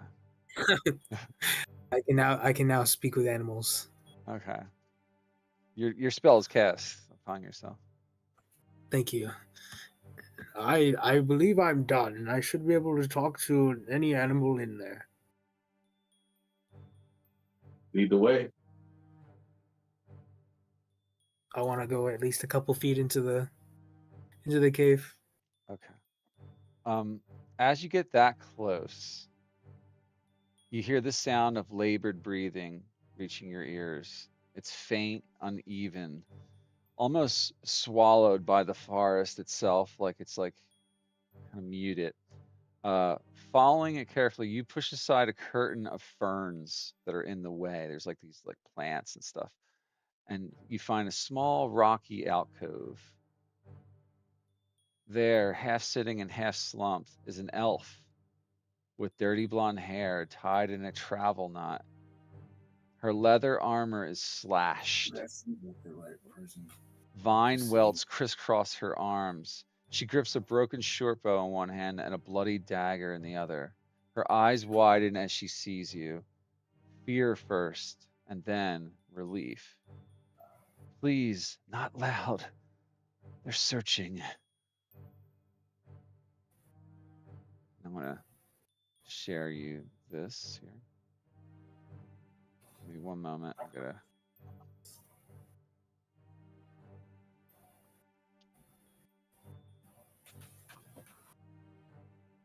Ah, shit. Hang on. I want you to see what this character looks like. So now I'm invested. Like we have to destroy those people.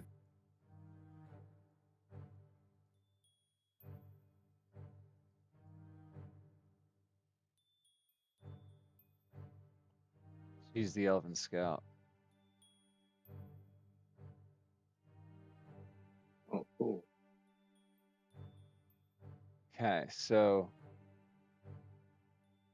you see her there. She's asking you to be quiet, and that she's letting you know that they are searching. What do you say to her, Arendor?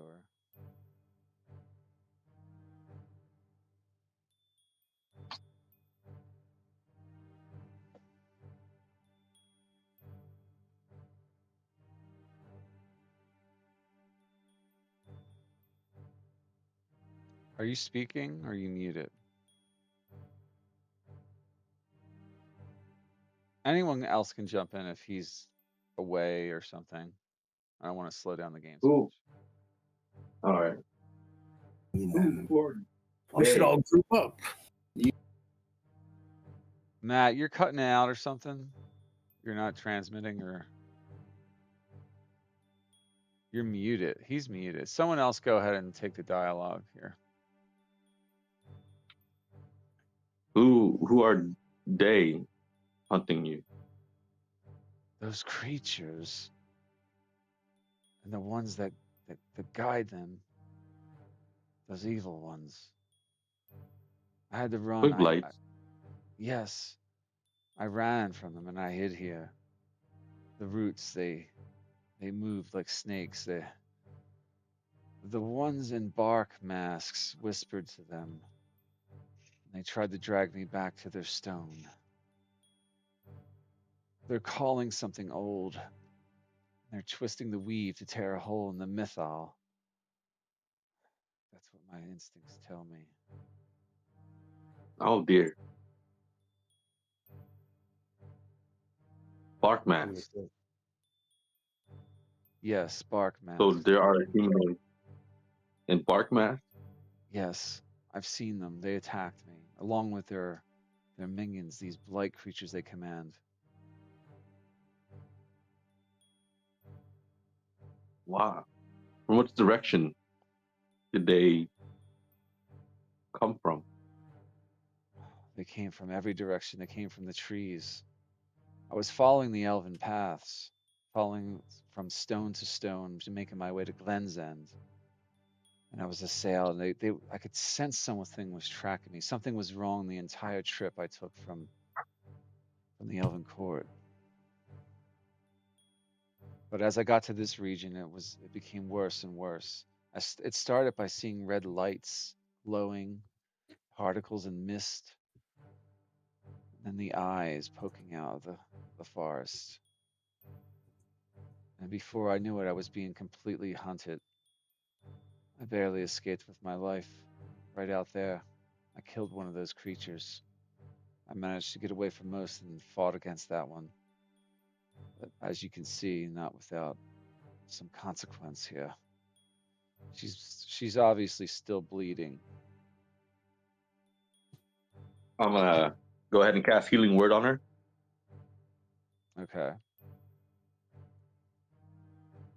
You do. She regains her health. Just roll the thing.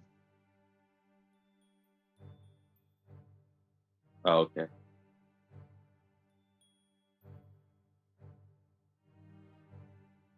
Word.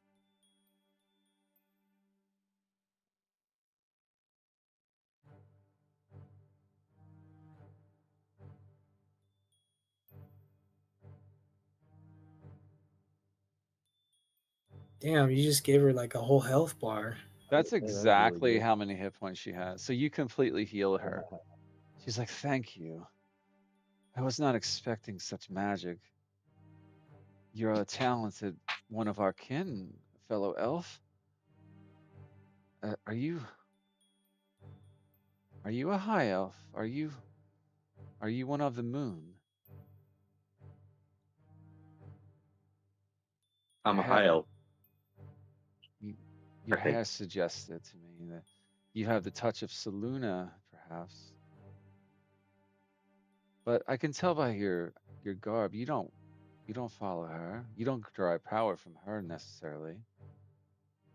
Are you a priest of Shantea? Why, yes. Yes, I am. Then you know the way of nature, the way of growing things, and the way of protecting the land. That's why you Yeah. know, if I tell you this, that you will lend your aid. These people, these ones in the bark masks, they're trying to complete a ritual nearby. I know the way. Will you aid me? We must stop them. Of course I will.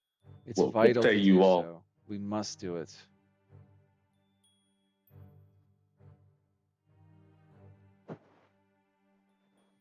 Everybody else in the party agree? Yeah. Oh yes. This is this seems time sensitive. I think we should do this quickly. Yes, I agree.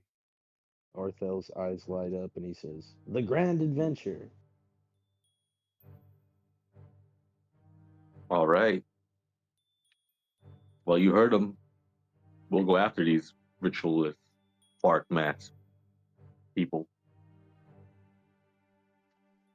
So,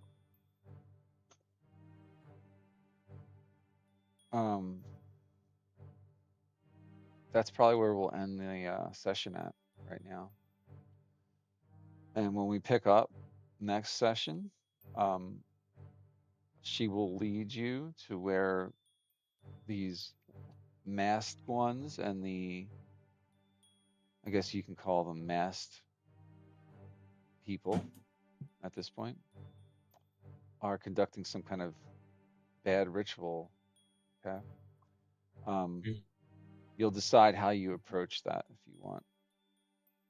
There's multiple ways, but remind me to remind you to choose an option for how you approach the next event. Okay, because there's different outcomes and different scenarios I have to consider. Okie dokie. But yeah, Okay. so we'll good session tonight. Does anyone have any questions about the lore or anything we talked about tonight? Like there were points in it I wasn't sure if you guys were listening or not understanding, like, or maybe you were just taking it all in. But if you have any questions, because like what I revealed lore wise tonight is it's very, very important that you fundamentally understand how it works for the rest of the campaign. I have to go back and listen because I didn't Yeah, grasp all of it before I asked you questions, so I need to go back if you'd still have questions, I'll see if I can come up with like and a listen. player handout Like, version, and then like I can post it somewhere about the heartwood weave and the weft and everything, and how that's big picture stuff. That's main plot. Okay.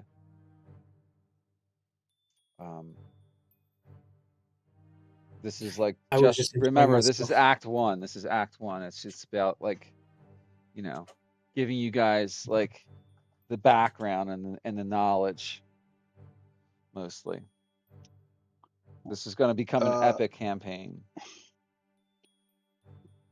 when is the next session? Because next Thursday is Christmas. It's Christmas, yeah. So that's a good question. When does everybody want to have a session? Do we want to wait till the isn't the following Thursday after that? It's New Year's Day, I believe, is it? Yeah, but I'll be home all day New Year's recovering from my hangover, so I can play if you guys want to play. I'm not doing anything. Neither am I. Honey, you doing anything for New Year's? I'm not doing anything for New Year's. I think I think I'm busy that day. I am working, but normally I'm working on Thursdays. Like that's the day I try to run the game. So we could try to play that day, or we could try to play one of the days after Christmas, like between Christmas and then. Mm-hmm. If we play Saturday, we would Like, have to play later in the day because it's my daughter's birthday. We gotta party well, for her like we that typically don't do Saturday games. afternoon. I wouldn't want to like mess up anyone's Saturday. Like Sunday evening is when I used to play all of our sessions. We could try for the Sunday the 29th. I can't do Sunday evening. I got another game. I Okay. could Yeah. just play last Sunday because Because GM canceled that it game. was canceled that one week. Okay. Mm-hmm. Yeah, he was traveling for work. What does everybody suggest then? We could try to play before Christmas. We could try to do a game on like well, you can't play any Sunday, right? That's when you have a normally scheduled game. Yeah, I'm out of town starting Saturday. I drive up to New York on Okay. Saturday. So this So I'm out of week is town for another bad. week. This week is bad. So we're Yeah. looking at least waiting a week probably and playing on the first. We want to say the first tentatively. Well, you could probably just like do different days a week temporarily for 2 weeks, something like that. Something like that. Yeah, what's is there anything wrong with like a Wednesday instead of a Thursday or something? Oh fuck, I can't play New Year's Eve. That would be a Wednesday. Yeah, I can't so play New Tuesday. Year's Eve. I Maybe am find going a out and one-day getting wheel. fucking shattered. That's what I'm saying. Should I I'll put a poll in the Discord chat. Like Hopefully we can all if you guys want to play like the 29th or 30th, which is the Monday or Tuesday of December. He cut out there. 29th or the 30th, which are a Monday and a The Tuesday. poll, I think that was a good idea with the poll because you can edit your answer. Like, there's going to be a lot of moving parts around the holidays. I think we should just decide right now because if we put a poll and everybody waits to vote on it and then if there's no consensus, we're not going to know what we're doing. It's not. I could play it. This is not a good poll thing. that was an agreeable response to that. I could play that Tuesday. I could also play Tuesday. So Tuesday the 30th. Mm-hmm. Yeah, the day before New Year's Eve. Yeah, I can play that. I can play Tuesday. I'll set a reminder right now. Yeah. What day is it? December 30th. Tuesday. It's a Tuesday night. Yeah, that's fine. Fine for me. I wondered if I should post that somehow. We should probably get a calendar going. Is there a way to do like calendars within Discord and shit like that? I think there is, but like, I don't know how to do that shit yet. Yeah, Neither do I. up, and Esther does it. It's like channels and roles. I'll have to do some research, but like, I'll just type it in here now. Like, next game session is December 30th, a Tuesday. Is 6:30 good? Is The 6 all same right? start time? Is that I know good for? GC's got the same thing going Yeah, on, that's but good for we me. get up at like 4:30 in the morning. Everybody spoke at once there. You know what I'm saying? No, I don't know what you're saying. Oh. I didn't hear the first half of what you said, so. I don't know about the rest of your guys' sleep schedules, but if we could push it 30 minutes left, as in 6 o'clock instead of 6:30, me and GC got to get up at like 4:30. I've pushed for that before, but Cap won't get up on time, even though it's 9:30 a.m. where he lives. You work on Thursdays, Cat? He doesn't work. No. He's at home. But He stays up all night, right, Cap? I have insomnia. He has insomnia. Very We need you to get up earlier because everybody wants to get the game started a little earlier. Well, 6:30 for me is fine because by Is the time it? we end the game, it's 9 o'clock, and I'm in bed by 10 o'clock anyway. Yeah. So it gives me an hour to fucking. I'm in Central, remember, so it's easier. It's Oh a yeah. different Yeah. time For for me. you, it's like 5:30, right? Yeah, 5:30. And for Oh, Matt, it's well, I like mean, I got. I can 3:30 I in the can make it afternoon. I can make it a half hour earlier if that's what we decide. That's fine by me. I don't know. Yeah, I'm not so gonna can push I. it if it's your guys' deal. I just, We can I'm always tired as start fuck. a half hour earlier if that's what everybody wants, or the majority of us want, and Cap can just show up a half hour late and join us then. But that doesn't necessarily mean I'm going to want to stop a half hour earlier than what I do, and like, you know what I mean? Oh well, then there's Mhm. really like not a whole lot of point in Point in that, yeah. doing that. Let's just keep the time at 6:30. It gives me time to get like I eat at around 5. I have to clean my kitchen. I got to go out and let my dogs out, and then like it gives me time to like I've got it down to a science now. It gives me like from the time I finish eating to the time I start, gives me enough time to get done everything and not feel like I'm rushing myself. So I kind of actually like starting at 6:30. I just want everybody to be exactly on time at 6:30, which all of you are pretty good at. So All right. Yeah, and you know me, if I'm gonna 6:30 be it a is. little late for work or whatever because of work or whatever, I'll shoot you a just text. yeah, I mean, you can be late. Okay, just let me know when you're going to be late. Just communicate. That's all we need. That's completely fine. Just don't make a habit of being if you're late every week, there's a problem, like let me Yeah, know or if it's like you'll have detention. yeah, you'll have detention. Exactly. Not again. All right, Might I'm just going to end start this saying stream.